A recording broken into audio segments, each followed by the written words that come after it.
इस लड़के का नाम इजुमी मियामुरा है। ये बहुत सीधा साधा शांत सा लड़का है, किसी से ज्यादा बातचीत नहीं, बस अपने में मगन। पर उसकी जिंदगी का रुख तब पलट जाता है जब उसकी क्लास की एक सुंदरी को पता चलता है कि वो स्कूल के बाहर कितना ज्यादा हैंडसम लगता है। इस सब की शुरुआत होती है काटागिरी सीनियर हाई स्कूल से, जहाँ एक क्लास में टीचर बच्चों को समझा रहा था कि ये उनकी स्कूल में आखिरी गर्मियां हैं, तो उन्हें इसे अच्छे से एंजॉय करना चाहिए। कुछ लड़कियां स्कूल के बाद घूमने के बारे में बात कर रही थी। ये लड़की यूकी अपनी दोस्त क्योको होरी को बताती है कि आज फिर एक लड़के ने उसका नंबर मांगा था। क्योको उसे नंबर देने से साफ मना कर देती है, क्योंकि अगर उसमें दम होता तो वो खुद आकर उसे उसका नंबर मांगता। क्योको जाने के लिए अपनी चेयर से उठती है और उसका फोन नीचे गिर जाता है और स्लिप होते हुए सीधा इजुमी के पास आ जाता है। वो उसे उसका फोन उठाकर दे देता है। जब इजुमी क्लास से निकलता है तो सब आपस में बात करते हैं कि इजुमी बड़ा अजीब लड़का है, शायद वो ओटाकू भी हो सकता है। किसी को पता नहीं था कि उसके उन लंबे घने बालों के पीछे उसकी असलियत क्या है। फिर क्योको घर निकल जाती है, पर दूसरी पॉपुलर लड़कियों की तरह क्योको स्कूल के बाद अपनी दोस्तों के साथ नहीं घूमती। वो घर का काम काज करती है और अपने प्यारे से छोटे भाई का अच्छे से ध्यान रखती है। उस दिन शाम को जब उसका छोटा भाई शोता घर आता है तो वो देखती कि उसकी नाक से खून बह रहा है। वो दौड़ के उसके पास जाती है और नोटिस करती कि यह हैंडसम लड़का उसे लेकर आया। लड़के के कान छिदे हुए थे और उसके शरीर पर टैटूज थे। बच्चे को सही सलामत घर पहुंचाकर वो वहां से जाने लगता है, पर शोता उसे पकड़ लेता है और क्योंकि उसे थोड़ी देर रुकने के लिए कहती है ताकि वो उसका शुक्रिया अदा कर सके। वो बैठते हैं और इजुमी ये देखकर काफी इंप्रेस था कि वो घर के सारे काम अकेले मैनेज कर लेती है। अचानक से क्योको को रियलाइज होता है कि वो उसे उसके नाम से बुला रहा है और वो उसके बारे में सब जानता है, उसकी क्लास, उसका स्कूल, सब कुछ। वो पूछती है कि वो दोनों सेम स्कूल में है और इजुमी कैजुअली बोलता है कि वो उसकी क्लास का इजुमी है। क्योको को भरोसा ही नहीं हो पा रहा था कि क्लास का सबसे शांत और सीधा लड़का कोई क्रीप नहीं बल्कि हैंडसम और चिल टाइप का बंदा है। अगले दिन भी उसे भरोसा नहीं हो पा रहा था कि वो सच में इजुमी था। यूकी नोटिस करती कि कुछ तो ऑफ है उसके साथ। तभी अचानक से क्योको उठती है और सीधा इजुमी के पास जाके उससे बात करने लगती है। वो एक शांत जगह जाते हैं और वहां बात करते हैं। वो बोलती है कि शोता उससे फिर से मिलना चाहता है। इजुमी तो इस चीज से हैरान था कि वो उससे कल के बाद फिर से बात कर रही है। वो बोलती हाँ, थोड़ा तो ऑकवर्ड है, लेकिन बात ना करने का भी कोई रीजन नहीं था। वो बोलती कि स्कूल के बाहर वो कितना अलग लग रहा था, उसे पता कि वो तो बाहर भी स्कूल की तरह रहती है। इजुमी स्माइल करता है और वो शर्मा रहा था क्योंकि पहली बार उससे कोई इस तरह कैजुअली बात कर रहा है। क्योंकि बोलती है कि इसमें कोई बड़ी बात थोड़ी है। वो तो उसे ये भी सजेस्ट करती है कि उसे उसी तरह अपने बालों को रखना चाहिए जैसे वो कल रखे हुआ था। पर इजुमी तुरंत मना कर देता है क्योंकि अगर वो अपने बाल को बांध कर स्कूल आएगा तब उसकी पियर्सिंग्स दिखने लगेंगी। उस दिन के बाद से इजुमी डेली स्कूल के बाद क्योको के घर जाने लगा। पहले कुछ दिनों में उसे इजुमी के बारे में काफी कुछ पता चला। उसे मांगा वगैरह पढ़ना पसंद है, पर वो एकदम चकड़ ओटाकू नहीं है। उसकी एक फैमिली बेकरी है। उसने अपनी पहली पियर्सिंग मिडिल स्कूल में करी थी और चश्मा पहनने के बावजूद भी वो उतना स्मार्ट नहीं है। एक दिन जब इजुमी उसके घर आया हुआ था तब क्योको एक सुपरमार्केट का पैम्फलेट देख रही थी और पाती है कि अंडों पर सेल सिर्फ कल तक है। इजुमी बताता है कि डील सिर्फ 4 बजे तक रहेगी। क्योंकि वो पूरा भरोसा था कि वो समय पर पहुंच जाएगी। हालांकि उसकी किस्मत के कुछ अलग ही प्लान थे और स्कूल के बाद उसे स्टूडेंट काउंसिल मीटिंग के लिए बुला लिया जाता है। अब उसे इतनी अच्छी डील छोड़नी नहीं थी, इसलिए वो तुरंत इजुमी को अंडे लाने के लिए टेक्स्ट करती है। वो मान जाता है और जब वो देखता है कि उसके पास सिर्फ 20 मिनट बचे हैं तब वो दौड़ के जाता है। रास्ते में कपड़े बदलता है और स्कूल के पीछे वाली बाउंड्री से कूद जाता है और उसके जस्ट सामने यूकी थी। यूकी उस हैंडसम को रोक पाती, उससे पहले वो 9-11 हो जाता है। इजुमी जैसे तैसे अंडे खरीद लेता है, पर जो आंटियों से उसे लड़ना पड़ा उसे उसके बाद वो सब कभी नहीं करना था। हालांकि क्योको सच में काफी खुश थी और वो उसके एफर्ट्स के लिए उसे अप्रिशिएट करती है। इजुमी कैजुअली बोलता है कि बाउंड्री से कूदते वक्त उसे यूकी मिली थी और वो चाह रहा था कि वो बस उसे पहचान न ले। पता नहीं क्यों ये बात सीधा जाके क्योको के दिल पर लगती है। वो नहीं चाहती थी कि कोई और इजुमी की उस साइड को देखे। वो थोड़ा तेज बोल देती है ये बात और उठकर किचन में चली जाती है। इजुमी समझ गया था और वो कहता है कि वो भी नहीं चाहता कि क्योको की इस साइड को कोई और देखे। वो साइड जो कि घर का काम करती है, अच्छा खाना बनाती है और छोटी छोटी बातों पर गुस्सा हो जाती है। क्योको से इतनी साफ साफ कही बात हैंडल नहीं हो पाती कि जो उसके मन में था इजुमी ने सीधा बोल दिया, जिस वजह से वो बहुत ज्यादा शर्मा जाती है। अगले दिन जिम क्लास थी जिसमें सभी को स्विम करना था और इजुमी बोराया हुआ था कि अब बच्चे सब देख लेंगे, उसकी पियर्सिंग्स और यहाँ तक कि उसके टैटूज भी। वो शर्ट उठाकर क्योको को भी अपने टैटूज दिखाता है। क्योको बिल्कुल स्पीचलेस हो गई थी। उसे समझ नहीं आ रहा था कि या तो वो बिल्कुल बेवकूफ है या फिर बहुत हिम्मत वाला है। फिर अगले दिन क्लास में यूकी और तोरू नोटिस करते हैं कि इजुमी और क्योको एक दूसरे का काफी क्लोज आ गए। तोरू इजुमी के पास जाता है और कैजुअली पूछते कि क्या वो क्योको को डेट कर रहा है। इजुमी तुरंत मना कर देता है। तोरू कहता है कि वो दोनों कितने अलग हैं और इजुमी इस बात से एग्री करता है। हालांकि उसकी इस बात से इजुमी गैस कर ले जाता है कि शायद तोरू को क्योको पसंद है और उसका गैस बिल्कुल सही था। तोरू हड़बड़ाने लगता है कि वो किसी और को इसके बारे में ना बताए। तभी एक लड़का शू ने जिम क्लास के लिए बुला लेता है। चेंजिंग रूम में तोरू पूछता है कि वो हर वक्त जैकेट क्यों पहने रहता है। इजुमी नहीं चाहता था कि वो और ज्यादा जोर डाले उसको बताने को, इसलिए वो खुद ही अपनी जैकेट उतार के दिखा देता है कि वो क्या छिपा रहा है सबसे। तोरू तो पगला जाता है कि इजुमी जैसे लड़के के इस तरह के टैटूज कैसे हो सकते हैं। तोरू उसे और अच्छे से देखने के लिए उसके बाल पीछे करता है और पाता है कि उसके तो कान भी छिदे हुए हैं। ये सब देखकर वो सोचता है कि इस तरह का लड़का क्यों को पसंद है। फिर उन दोनों की काफी लंबी बातचीत होती है और तोरू प्रॉमिस करता है कि वो उसके टैटूज और पियर्सिंग वाली बात अपने तक ही रखेगा। हालांकि उसे ये नहीं समझ आ रहा था कि वो और क्योको इतने क्लोज कैसे आ गए।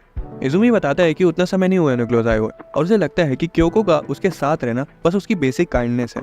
ये सुनने के बाद तोरू से परमिशन मांगता है कि अगर ऐसा है तो क्या वो क्योको को प्रपोज कर ले। इजुमी बोलता है कि इसमें उसे उसकी परमिशन की थोड़ी जरूरत है, चूज करना तो क्योको के ऊपर है। आखिर में दोनों की जिम क्लास छूट जाती है, जिस वजह से यूकी को अकेले साफ सफाई करनी पड़ती है और वो सच में बहुत गुस्साई हुई थी। तो उस क्लास के बाद से इजुमी क्योको से दूर रहता है, क्योंकि उसे पता था कि स्कूल के बाद तोरू से प्रपोज करने वाला है। स्कूल खत्म होने के बाद वो बहाना मारता है कि वो शोता को स्कूल से लेने जा रहा है। कुछ देर बाद तोरू क्योको से मिलता है और उसे प्रपोज कर देता है। घर पर जैसे ही क्योको आती है, इजुमी उठकर जाने लगता है, पर क्योको बहुत ज्यादा गुस्साई हुई थी कि उसने तोरू से ऐसा क्यों बोला कि वो बस उसके साथ सिर्फ उसकी काइंडनेस की वजह से है। इजुमी अपने कई शब्दों से पीछे नहीं हटता और वो बोलता है कि उसे सच में लगता है कि वो क्योको से बहुत ज्यादा अलग है और सिर्फ उसके आसपास रहने से वो स्कूल में उसकी रेपुटेशन को नुकसान पहुंचा रहा है। एकदम से क्योको का दिमाग खराब हो जाता है और वो चिल्ला के बोलती कि उसे पता ही नहीं है कि वो उसके लिए कितना मैटर करता है। उसने कितनी बार सुबह जल्दी उठने में उसकी मदद करी है, वो खाना भी बर्बाद नहीं होने देता उसके घर का, और सबसे बड़ी बात, उसे उसके साथ रहना सच में पसंद है। रही बात तोरू की, तो उसने उसके प्रपोजल को रिजेक्ट कर दिया है। कुछ दिनों बाद क्योको इजुमी के साथ सब्जियां खरीदने जाती है और वो कुछ ज्यादा ही पास आ गए थे एक दूसरे के। रास्ते में क्योको एक एनीमे के पोस्टर को देखती है और उसका थीम सॉन्ग गुनगुनाने लगती है। इजुमी नोटिस कर लेता है और कहता है कि मुझे नहीं पता था कि तुम इतना अच्छा गा लेती हो। क्योको शर्मा जाती है, उसके चेहरे को दूर करते हुए बोलती है ऐसा कुछ नहीं है। इजुमी पीछे भी नहीं हटता, क्योंकि वो इतनी बार जो उससे तमाचा खा चुका था। वो बताती कि असल में श्रोता हमेशा उस गाने को सुनता रहता है, इसलिए वो उसे आता है। पर जब इजुमी पूछता है कि उसे पर्सनली कौन से गाने पसंद है, तब वो चुप हो जाती है, क्योंकि सच्चाई ये है कि श्रोता के बजाय गाने के सिवा उसने और कोई गाने ही नहीं सुने हैं। फिर जब क्योको घर वापस आती है तो अपनी माँ को वहाँ देखकर हैरान हो जाती है कि उनके पास इतना समय कहाँ से आ गया जो वो अपने बच्चों से मिलने आ गई। थोड़ी देर बाद श्रोता उन्हें सब कुछ बताता है कि कैसे जिस लड़के ने उसे बचाया वो क्योको का स्कूल का दोस्त निकला। जब उनकी माँ क्योको से उस लड़के के बारे में पूछती है तो वो उसे इस तरह से डिस्क्राइब करती है जैसे वो किसी एक्शन मूवी का विलन हो। उसकी माँ हंस पड़ती है और इनकी क्यूरियोसिटी और बढ़ जाती है। वो उसका नाम पूछती है और यहाँ क्योको को कुछ रियलाइज होता है कि असल में उसे उसका पूरा नाम मालूम ही नहीं है। वो हमेशा से उसे उसके लास्ट नेम मियामुरा कहकर बुलाती आई है। वो छोटी सी बात उसे इतना परेशान कर रही थी कि अगले पूरे दिन वो चिड़चिड़ी रहती है, पर अगर वो उसे क्लियरली पूछ लेगी तो उसके प्राइड को ठेस पहुंच जाएगी, इसलिए वो ऐसा नहीं करती। जिम क्लास के वक्त उसे एक आइडिया आता है और जब सब चेंज कर रहे होते हैं तब वो लड़कों के लॉकर रूम में झांकने लगती है, ये सोच कर कि शायद इजुमी को कोई उसके फुल नेम से बुलाएगा। शू तुरंत उसे पकड़ लेता है। यूकी तो उसे ठरकी तक बोल देती है और क्योंकि मना भी नहीं करती। बाद में वो टॉपर्स की लिस्ट चेक करती है, पर उसे याद आता है इजुमी तो पढ़ाई में भी कमजोर है, इसलिए उस लिस्ट में तो उसका नाम कतई नहीं मिलेगा उसे। उसी वक्त तोरू आकर उसे ग्रीट करता है, क्योंकि उसे इजुमी के फुल नेम के बारे में पूछने वाली होती है, पर तभी उसे अपनी रिजेक्शन की याद आ जाती है और बेचारा रोते हुए वहां से भाग जाता है। रात में डिनर करते वक्त भी वो इजुमी के फुल नेम के बारे में सोच सोच कर पागल हो रही थी। उसकी मम्मी बोलती है उसे बुला लो ना घर पर, वैसे भी कल सैटरडे है, उन्हें भी उसे अच्छे से मिलने का मन है। अगले दिन इजुमी आता है और वो थोड़ा सा हैरान था क्योको की मम्मी को देखकर, क्योंकि वो उतावली ही लग रही थी उससे बात करने के लिए। उन्होंने तो क्योको को जानबूझकर सब्जी लाने के लिए भेज दिया था ताकि वो इजुमी से अकेले में बात कर सके और उसे शोता और क्योको की मदद करने के लिए शुक्रिया कह सके। जब क्योको आती है तब तक उसकी मम्मी अपने काम पर जा चुकी थी और शोता केक खा रहा था जो इजुमी अपनी दुकान से लाया था। इजुमी ऐसे ही कैजुअली बोलता है कि उसकी मम्मी ने उसे उसके पहले नाम से बुलाया था। अब क्योको पगला जाती है और पूछती है कि उन्होंने क्या कहकर बुलाया था तुम्हें। इजुमी बोलता है कि वो कल से कुछ अजीब बिहेव कर रही है, जैसे ही वो लड़कों के लॉकर रूम में ताकाझाकी कर रही थी। फिर वो पूछे कि क्या कोई है जो उसे पसंद है। क्योंकि चीजें फर्जी कॉम्प्लिकेट नहीं करना चाहती थी, इसलिए वो सच्चाई बता देती है। इजुमी हंस पड़ता है कि उसने सिर्फ उसका नाम जानने के लिए सब किया। वो उसे पेन लेता है, एक टिश्यू पर अपना नाम लिखता है और उसे पकड़ा देता है। अब अचानक से उसे उसके पहले नाम से बुलाना थोड़ा सा ऑकवर्ड हो जाएगा, इसलिए क्योंकि उसे उसके लास्ट नेम से बुलाने का फैसला करती है। फिर वो उल्टा उसे गिल्ड में डालने की कोशिश करती है कि क्या उसे उसका फर्स्ट नेम मालूम है, पर हैरानी से उसे पता था, जिस वजह से क्योंकि खुद ही गिल्ड में चली जाती है और आखिर में दोनों हंस के उस बात को टाल देते हैं। कुछ दिनों बाद क्योको को स्टूडेंट काउंसिल से कुछ काम मिलता है जो कि काकेरू और साकुरा ने दिया था उसे। वो उसे बातें समझाते हैं कि नए मेंबर्स काम को उतना अच्छे से हैंडल नहीं कर पाएंगे, इसलिए वो क्योको से कह रहे हैं। वो ना नहीं बोल पाती, इसलिए मान जाती है और कई दिनों तक स्कूल के बाद रुक रुक कर वो उनका काम करती रहती है, जिस वजह से यूकी को उसकी चिंता होने लगती है। तोरू और इजुमी को उस पर तरस आ रहा था, पर वो उसकी हेल्प भी नहीं कर सकते थे क्योंकि वो दोनों किसी काम के नहीं थे। इजुमी कहता है कि शायद वो काकेरू की वजह से सब कर रही होगी, आखिर वो स्कूल का सबसे स्मार्ट और हैंडसम लड़का जो है। उसी वक्त काउंसिल की एक मेंबर रेमी वहाँ आती है और पूछती है कि क्या उसने काम कर लिया। जब क्योको से पेपर्स दे देती है तब यूगी बताती है कि रेमी काउंसिल में मक्खी मारने के सिवाय कुछ काम नहीं करती, क्योंकि वो काकेरू की गर्लफ्रेंड है और उसकी रिस्पॉन्सिबिलिटीज क्योको पर डाल दी जाती हैं। क्योको मान लेती कि ये सच है, पर कहती कि इसमें क्या ही किया जा सकता है, क्योंकि वैसे भी रेमी वो सारा काम कर ही नहीं पाती। जब इजुमी नोटिस करते कि क्योको कितनी थकी हुई लग रही है तो वो स्कूल के बाद उसके लिए केक लाने के बारे में सोचता है, पर हॉलवे में अचानक से रेमी पीछे से आकर उसे टकरा जाती और सारे पेपर्स गिर जाते हैं। इजुमी ने बटोरने में उसकी मदद करता है, पर रेमी इतनी जल्दी में थी कि वो उसे कहती कि आखिरी वाला कूड़े में फेंक देना। हालांकि इजुमी उसे बैग में रख लेता है क्योंकि उसे पता था कि वो सिर्फ कूड़ा नहीं है। उस रात क्योको काफी देर तक जाके काउंसिल के आखिरी पेपर वर्क कंप्लीट कर रही थी। अगली सुबह स्कूल में बवाल हो जाता है। क्लास के बाद कई बच्चे जमा होते हैं और इजुमी आकर देखता है कि क्योको काउंसिल वालों से अकेले लड़ रही है। वो कहती है कि उसने काउंसिल की कही हुई सारी रिपोर्ट जमा करी थी, पर काकेरू, साकुरा और रेमी कहते हैं कि उन्हें एनुअल बजट रिपोर्ट मिली ही नहीं। यूकी तुरंत इजुमी को बुलाने जाती है और तोरू बोलता है कि काउंसिल वाले क्योको को फंसा रहे हैं। काकेरू बोलता है कि क्योको ने बजट रिपोर्ट रेमी को सबमिट ही नहीं करी। वो तो उस पर आलसी और बेढंगे तरीके से काम करने का इल्जाम भी लगाने लगता है। पहले तो वो लड़ती है पर थोड़ी देर में शांत हो जाती है, क्योंकि बेचारी इतनी थकी हुई थी कि उसे ये तक याद नहीं था कि उसने कितनी रिपोर्ट्स बना के सबमिट करी हैं। सारे बच्चे आपस में फुसफुसाने लगते हैं कि क्योको कितनी नालायक है। तोरू बहुत गुस्साया हुआ था और यूकी भी आकर उसे डिफेंड करती कि क्योको बिना रुके कई दिनों से काम कर रही है, पर कोई भी उसकी बातों पर भरोसा नहीं करता। वो सभी चाहते थे कि क्योको उनसे माफी मांगे। वो माफी मांगने जा ही रही होती है कि तभी अपना इजुमी बीच में आ जाता है। वो अपना बैग और चश्मा तोरू को थमाता है और काकेरू के पास जाता है। बिना कुछ बोले वो सीधा काकेरू की टाई पकड़ता है और उसका सिर अपने सिर पे दे मारता है। सभी बच्चे सदमे में चले जाते हैं और वहाँ पूरी शांति फैल जाती है। काकेरू तो आधा बेहोशी हो जाता है। इजुमी फिर वो पेपर्स निकालता है जो कि रेमी ने कल गिरा दिए थे। वो बताता है कि रेमी ने उससे कहा था कि इन्हें फेंक देना, ये किसी काम के नहीं है। रेमी उसकी बात को झुठलाने लगती है, पर उसे बीच में ही सब याद आ जाता है। उसे रियलाइज होता है कि उसने सच में गड़बड़ी कर दी। वो रुआसी हो जाती है और सबसे माफी मांगती है।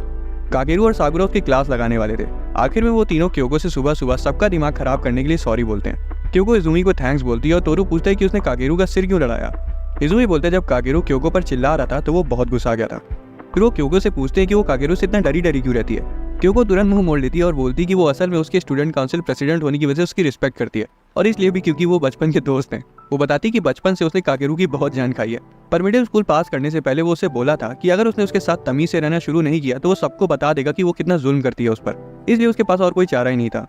अगले दिन से काकेरू इजुमी से खौफ में रहना शुरू हो जाता है और उसे देखते ही तड़बड़ाने लगता है। बाद में जिम क्लास में तोरू और इजुमी टेबल टेनिस खेलते हैं और क्योको के बर्थडे के बारे में बात करते हैं जो कि उनकी छुट्टियों के बीच पड़ेगा।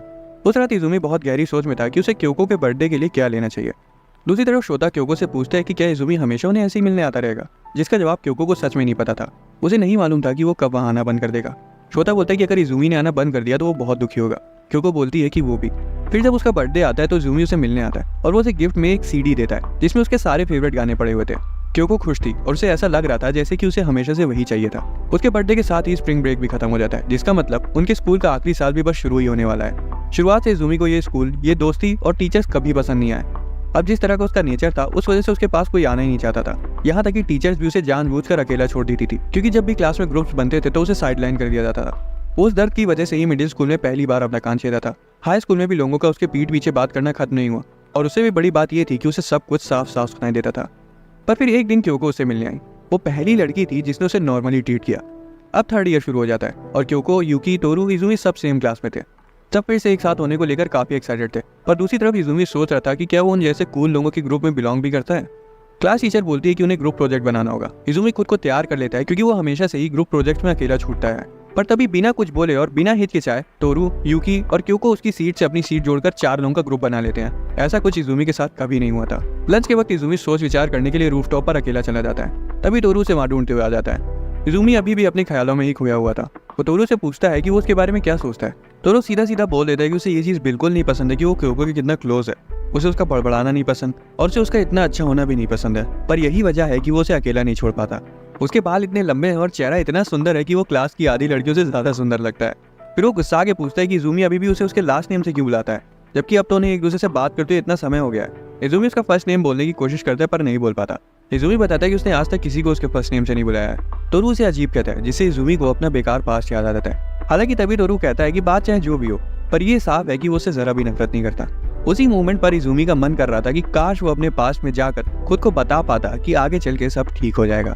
अगले दिन क्योको को जल्दी स्कूल आना पड़ता है क्योंकि शोता भी अब स्कूल जाने लगा था, जिस वजह से उसे जल्दी भी उठना पड़ता है। अब वो अपने ख्यालों में खोई हुई थी कि तभी रेमी उसके सामने आकर बैठ जाती है और उससे ऐसे बात करने लगती है जैसे कि वो उसकी जन्म जन्मांतर की दोस्त हो। उसे इजुमी के साथ के उसके रिलेशन के बारे में पूछती है। क्योको थोड़ा सा सोचती है और बोलती है कि उनके बीच कुछ नहीं चल रहा है। फिर रेमी अजीब तरह से हंसती है और कहती है कि फिर तो मैं इजुमी को ले लूंगी। क्योको समझ नहीं पाती, इसलिए रेमी क्लियर करती है कि क्योको तो इजुमी को डेट कर नहीं रही है, इसलिए वो उसकी गर्लफ्रेंड बनना चाहती है। फिर क्योको रेमी और इजुमी को साथ में इमेजिन करने लगती है और वो ये होते हुए बिल्कुल नहीं देख सकती थी। वो चिल्ला के कहती है कि इजुमी उसका है और वो उसे रेमी को नहीं देगी। अब रेमी ठहरी चालाक औरत, तो वो बोलती है कि वो फिर भी इजुमी के पीछे पड़ेगी क्योंकि वो उसका बॉयफ्रेंड थोड़ी है जो उस पर अपना हक जता रही है। क्योको गुस्से से खड़ी हो जाती है और बोलती है कि इजुमी सिर्फ उसका है और वो किसी को भी उसे नहीं ले जाने देगी। उस बात के बाद से क्योको पूरे दिन सोचे जा रही थी कि वो इजुमी को लेकर वैसा क्यों बोली। शाम को इजुमी क्योको के घर पर केक लेकर आता है, पर शोता घर पर नहीं होता। इधर कई दिनों से शोता घर के बाहर ज्यादा खेल रहा है, जिस वजह से इजुमी और क्योको काफी समय अकेले बिता रहे हैं। उस दिन उन्होंने हॉरर मूवीज देखने का प्लान बनाया। क्योको को पता चलता है कि इजुमी बहुत बड़ा डरपोक है, इतना कि वो तो फोन की रिंगटोन से भी चौंक जाता है। चीजें तो तब बढ़ जाती है जब बिजली चली जाती है, पर क्योको बोलती कि चिंता मत करो, जल्दी आ जाएगी, और वो आ भी जाती है। इजुमी शर्मिंदा महसूस करता है, पर क्योको उसे छेड़ती रहती कि अभी तो 5 हॉरर मूवीज और बाकी है। टॉपिक बदलने के लिए इजुमी क्योको के हाथों के बारे में बात करता है, जो कि यूकी ने उसे बताया था। क्योको के हाथ यूकी से छोटे हैं। उसने तोरू से भी अपना हाथ कंपेयर किया था और उसका हाथ उससे भी छोटा था। क्योको उसके हाथ से अपना हाथ नापती है और बोलती है कि अगर उसने उसका हाथ पकड़ने की कोशिश करी तो वो उसकी उंगलियां तोड़ डालेगी। फिर क्योको उसके हाथ पर अपना हाथ रखती है और इजुमी की जगह क्योको खुद ही उसका हाथ पकड़ लेती है। जब वो भी उसका हाथ पकड़ता है तो वो धीरे से बोलती कि वो उससे प्यार करती है, लेकिन तुरंत ही बात पलट देती कि उसे उसके हाथ पसंद है। अब इजुमी को तो समझ आ गया था कि वो क्या कहना चाह रही है, पर वो उसे पुश नहीं करता। वो भी उल्टा उससे बोल देता है कि वो उससे प्यार करता है, जिसका मतलब उसे भी उसके हाथ पसंद है। दोनों को पता था कि दोनों में से कोई भी हाथ के बारे में बात नहीं कर रहा है। स्कूल में रेमी साकुरा को बताती कि कैसे क्योको इजुमी पर अपना हक जता रही थी। वो तो बस उसे छेड़ रही थी कि वो इजुमी को डेट करेगी, पर साफ साफ समझ आ रहा था कि क्योको के अंदर इजुमी के लिए फीलिंग्स हैं। टोरू छुप कर ये सब सुन रहा था और बेचारा सच में बहुत उदास हो जाता है। अगले दिन जब इजुमी स्कूल आता है तो उसका गाल छिला हुआ था। क्योको घबरा जाती है और पूछती क्या हुआ। वो बोलता है कि उसके और टोरू के बीच लड़ाई हो गई थी और अपनी क्योको तो टोरू की बैंड बजाने के लिए पूरा तैयार थी।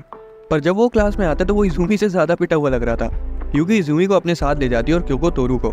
इजुमी बताता है कि टोरू ने शुरुआत करी थी और फिर उसने सेल्फ डिफेंस में आकर उसका गेम बजा दिया, पर धोखे में उसने कुछ ज्यादा ही कर दिया। इधर टोरू क्योको को बताता है कि यह बात है ही नहीं कि किसने लड़ाई शुरू करी या कौन जीता। असल में पिछली रात टोरू इजुमी के रूम में था और टोरू ने वो वाली बात छेड़ी जो उसने रेमी से सुनी थी कि क्योको को इजुमी पसंद है। इजुमी साफ साफ बोलता है कि ऐसा कुछ नहीं है, वो सिर्फ दोस्त है। उन्हें सच तब तक नहीं पता चलेगा जब तक क्योको खुद से कुछ नहीं कहती। ये सुनते ही टोरू बौरा आ जाता है और टेबल किनारे करके इजुमी को चाटा जड़ देता है। इजुमी अपने पुराने वाले रूप में वापस आ जाता है और 2 मिनट में टोरू को हारी मानने पर मजबूर कर देता है। कुछ देर बाद इजुमी उससे माफी मांगता है कि उसने कुछ ज्यादा ही कर दिया और आखिर में दोनों के बीच सुलह हो गई। फिर क्योको और यूकी इस बारे में बात करती हैं। अब टोरू ने तो क्योको को नहीं बताया था कि वो किस वजह से लड़ रहे थे, पर इजुमी ने यूकी को सब बता दिया था। कुछ दिनों बाद जब टोरू घर जा रहा था तो उस पर ऊपर से कुछ पेपर्स उड़ के आते हैं जो कि स्टूडेंट काउंसिल रूम से गिरे थे और साकुरा विंडो पर खड़ी थी। टोरू रूम में जाके उसे पेपर्स वापस कर देता है और पूछता है कि क्या वो अकेले सारा काम कर रही थी। साकुरा मुस्कुराती है और बोलती है कि हर एक का काम अलग अलग होता है, फिर चाहे वो काकेरू हो या फिर रेमी। टोरू उसकी तारीफ करता है कि वो काफी टैलेंटेड है, जो कि मैनेजमेंट का सारा काम खुद हैंडल कर रही है, और उससे भी बड़ी बात यह है कि उसे कोई नोटिस तक नहीं करता। साकुरा अपना मुंह मोड़ लेती है और वो शर्मा रही थी क्योंकि किसी ने पहली बार अचानक से उसकी ऐसी तारीफ कर दी। बाद में स्कूल के बाहर टोरू इजुमी से मिलता है क्योंकि क्योको ने उसे आइसक्रीम दी थी शेयर करके खाने के लिए, पर वो खुद पहले ही निकल गई। टोरू थोड़ा सा खुश होता है जब उसे पता चलता है कि क्योको ने वो दी है, लेकिन उसकी खुशी तब गायब हो जाती है जब वो देखता है कि वो आइसक्रीम मेलन फ्लेवर की है, क्योंकि उसे खरबूजा बिल्कुल पसंद नहीं है। उसी वक्त काकेरू वहां से गुजर रहा था और वो दोनों उसे अपने साथ बैठकर आइसक्रीम खाने के लिए बुला लेते हैं। काकेरू को कुछ और खास काम था नहीं, इसलिए वो उनके साथ जाके बैठ जाता है और वो दुनिया भर की बातें करने लगते हैं। फिर काकेरू रेमी और साकुरा के बारे में बात करता है और टोरू पूछता है कि स्टूडेंट काउंसिल में आखिर इतनी लड़कियां कैसे हैं। उन्हें लगता है कि काकेरू को लड़कियों को अपने इशारों पर नचाना पसंद है। काकेरू कहता है ऐसा कुछ नहीं है, पर टोरू उसे और चिढ़ाता है ये कहकर कि यहाँ तक कि स्टूडेंट काउंसिल रूम का एसी भी उसके कंट्रोल में है। काकेरू गिल्ट में आकर कहता है ऐसा कुछ भी नहीं है, वो जब चाहे तब स्टूडेंट काउंसिल रूम में आ सकते हैं। पर ये कहना उसे बहुत भारी पड़ जाता है क्योंकि अगले दिन ही टोरू और इजुमी मस्ती करने के लिए सबको स्टूडेंट काउंसिल रूम में ले आते हैं। इजुमी और क्योको रॉक पेपर सीजर्स में हार जाते हैं, जिस वजह से उन्हें सबके लिए ड्रिंक्स लेके आनी पड़ती हैं। इधर रूम में रेमी इजुमी और क्योको के रिलेशन के बारे में पूछती है, जिसका जवाब ना तो टोरू के पास था और ना ही यूकी के पास। रेमी फिर बोलती है कि क्योको और टोरू की जोड़ी ज्यादा अच्छी लगेगी। भाई मैं बता रहा हूँ, ये चुड़ैल बस बातें बना रही है, असल मकसद इसका इजुमी को हथियाने का है। खैर टोरू तो उसकी बात सुनकर एक्साइटेड हो जाता है, पर यूकी उसे रियलिटी में वापस लाती है कि क्योको ने उसे साफ साफ रिजेक्ट कर दिया था। यहाँ साकुरा को पहली बार पता चलता है कि टोरू को क्योको पसंद है। जब यूकी बोलती है कि उन्हें ड्रिंक्स लाने में इतना समय क्यों लग रहा है, तब सब उल्टी सीधी बातें करने लगते हैं कि शायद उनके बीच कुछ हो रहा होगा, जिसे टोरू बेचारा और सहम जाता है। पर यूकी उसे रिएश्योर करती है कि इतना मत सोचो, शायद वो पैसे उड़ा रहे होंगे। टोरू उसका सिर चलाते हुए कहता है कि तुम ही मेरी सच्ची दोस्त हो, बाकी सब तो दोगले हैं। टोरू और यूकी की क्लोजनेस को देखकर साकुरा को थोड़ी सी जलन होती है और वो अपना मुंह मोड़ लेती है। ये दोनों ड्रिंक्स लेकर वापस आ जाते हैं और इजुमी तुरंत टोरू के पास जाके उससे माफी मांगता है और बोलता है कि वो करने को उसका कोई इरादा नहीं था। ये सुनते ही टोरू बहुत ज्यादा इनसिक्योर हो जाता है और उसे लगता है कि क्योको और इजुमी के बीच वही हुआ जिसका उसे डर था। इजुमी आगे कुछ बोल पाता उससे पहले ही वो वहां से भाग जाता है। वो दुनिया भर की चीजें सोचने लगता है, पर जब वो अपना कोला खोलता है तो वो सीधा उसके चेहरे पर उछल जाता है। असल में इजुमी से धोखे से आते वक्त उसकी ड्रिंक गिर गई थी और वो उस वक्त उसे वही बता रहा था। सभी हंसने लगते हैं और साकुरा उसे पोंछने के लिए वेट टिश्यू देती है। उस शाम इजुमी क्योको के घर पर पड़ रहा था और उसके रूम का एसी खराब पड़ा था। इजुमी बोलता है कोई दिक्कत की बात नहीं, मुझे तो इसकी आदत है, मैं वैसे भी शर्ट उतार के सोता हूँ। क्योको ये सुनकर शॉक हो जाती है और उसे याद आता है कि कैसे उसने पहले एकदम कैजुअली अपनी शर्ट उठा के उसे अपने टैटूज दिखा दिए थे। फिर वो सोचती कि क्या उसे इससे शर्माना चाहिए भी, इसलिए वो एक चीज ट्राई करती है और इजुमी से एक बार फिर से उसे अपने टैटूज दिखाने को कहती है। इजुमी अपने स्ट्रेट फॉरवर्ड बंदा सीधा अपनी शर्ट उतारने लगता है क्योंकि उस पर भड़क पड़ती कि क्या अगर कोई कह देगा तो वो ऐसी कैजुअली उसके सामने अपनी शर्ट उतारने लगेगा, खासकर बिना अगले से रीजन पूछे। फिर वो पूछती कि क्या वो हमेशा से दूसरों के साथ इतना ही ओपन रहा है। इजुमी धीरे से हाँ बोलता है और वो कुछ और भी उससे पूछने जा रही थी, पर इजुमी उसे बीच में रोक देता है और पूछता है कि आखिर वो कहना क्या चाहती है। क्यों वो कहती कि उसने उसे कभी शर्माते हुए नहीं देखा, उल्टा हमेशा वही एम्बैरेस हो जाती है। इजुमी बोलता है ऐसा नहीं है, वो भी नर्वस होता है, जैसे कि जब वो हाल ही में अपने पुराने दोस्त शिंडो से मिला था। शिंडो ने कहा था कि उसे इजुमी पर गर्व है, पर इजुमी समझ नहीं पाया कि उसने ऐसा क्या कर दिया। वो कहता है कि उसने इजुमी को अपनी गर्लफ्रेंड के साथ डेट पर जाते हुए देखा था। इजुमी थोड़ा शर्मा जाता है और बोलता है कि वो किसी को डेट नहीं कर रहा है, पर शिंडो उसकी बात नहीं मानता और आखिर में इजुमी उसकी मिसअंडरस्टैंडिंग क्लियर नहीं कर पाया और शिंडो को अभी भी लग रहा है कि क्योको सच में उसकी गर्लफ्रेंड है। इजुमी क्योको से प्रॉमिस करता है कि वो शिंडो को समझा देगा बाद में कि ऐसा कुछ नहीं है, पर उसकी गर्लफ्रेंड समझे जाने में क्योको को कोई दिक्कत नहीं थी। वो बात कर ही रहे होते हैं और तभी शिंडो इजुमी को अपनी गर्लफ्रेंड के साथ फोटो भेजता है और इजुमी को डबल डेट के लिए इन्वाइट करता है। पहली बार इजुमी ने क्योको के सामने कोई रिएक्शन दिया था, जिस वजह से वो खुद को रोक नहीं पाई और उसके फोन में झांकने लगी। इजुमी घबरा जाता है और अपना फोन छिपाता है और यहाँ तक कि एक बार को क्योको पर चिल्ला भी देता है। फिर वो शिंडो को कॉल करता है और उस पर भड़क पड़ता है और फिर तुरंत कॉल कट कर देता है। ये पहली बार था कि इजुमी क्योको पर चिल्लाया था। क्योको गुस्सा होने की जगह हैरान थी। वो सच में जानना चाहती थी कि इजुमी पहले कैसा था। कुछ दिनों बाद जब वो सब्जियां लेकर घर वापस आ रही थी, तब रास्ते में शिंडो उसे मिलता है। अब उसे तो पता नहीं था कि वो कौन है, पर शिंडो उसे जानता था। उसी वक्त इजुमी और तोरू भी बाहर घूम रहे थे। तोरू क्योको को किसी अनजान लड़के से बात करते हुए नोटिस कर लेता है। इजुमी तुरंत उसे पहचान लेता है और सीधा जाकर उसे तमाचा जड़ देता है। शिंडो को कोई फर्क नहीं पड़ता और वो इजुमी से उसे क्योको को इंट्रोड्यूस करवाने को कहता है। इजुमी ना चाहते हुए भी उसे अपना पुराना दोस्त बताकर इंट्रोड्यूस करता है। पर जब तोरू इजुमी से पूछता है कि वो कौन है, तब इजुमी सिर हिलाते हुए इशारा करता है कि उसे नहीं पता। शिंडो कैजुअली बताता है कि वो एग्जाम में फेल हो गया था, जिस वजह से उसे 1 साल रोक लिया गया। वो बताता है कि उसका स्कूल करिकुलम काफी टफ है, क्योंकि वो शहर का सबसे बढ़िया स्कूल है। फिर भी उसे इजुमी से जलन होती है कि वो अपनी स्कूल लाइफ को इतने अच्छे से एंजॉय कर रहा है। क्योको को बहुत गर्मी लग रही थी, इसलिए वो घर जाने लगती है। शिंडो आइडिया देता है कि उन्हें रेस्टोरेंट चलना चाहिए, वहाँ एसी भी लगा होगा। रास्ते में इजुमी को वो दिन याद आता है जब शिंडो ने पहली बार उससे बात करी थी। उसी दिन उनकी क्लास बदली थी और कोई उसे टक्कर मार के चला गया, जिस वजह से उसकी सारी किताबें गिर गई।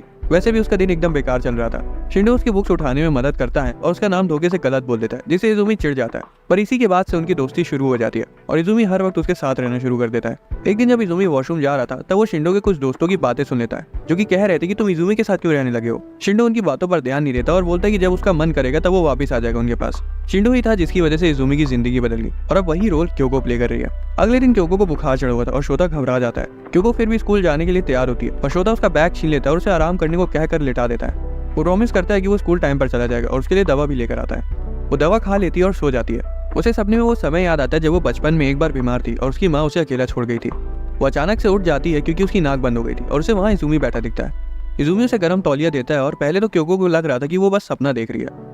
इजुमी बताता है कि शोता ने उसे कॉल किया था। फिर वो पूछते हैं कि क्या उसने मेडिसिन ली और क्या उसने टेम्परेचर चेक किया अपना। क्योको बोलती है हाँ, तो इजुमी पीने के लिए कुछ लेने चला जाता है। पर वो कमरे से बाहर जा पाता उससे पहले क्योको बिस्तर से गिर जाती है और सिसकियां भरते हुए पूछती है वो कहाँ जा रहा है। उसे वही टाइम याद आ रहा था जब उसकी मम्मी उसे छोड़ गई थी।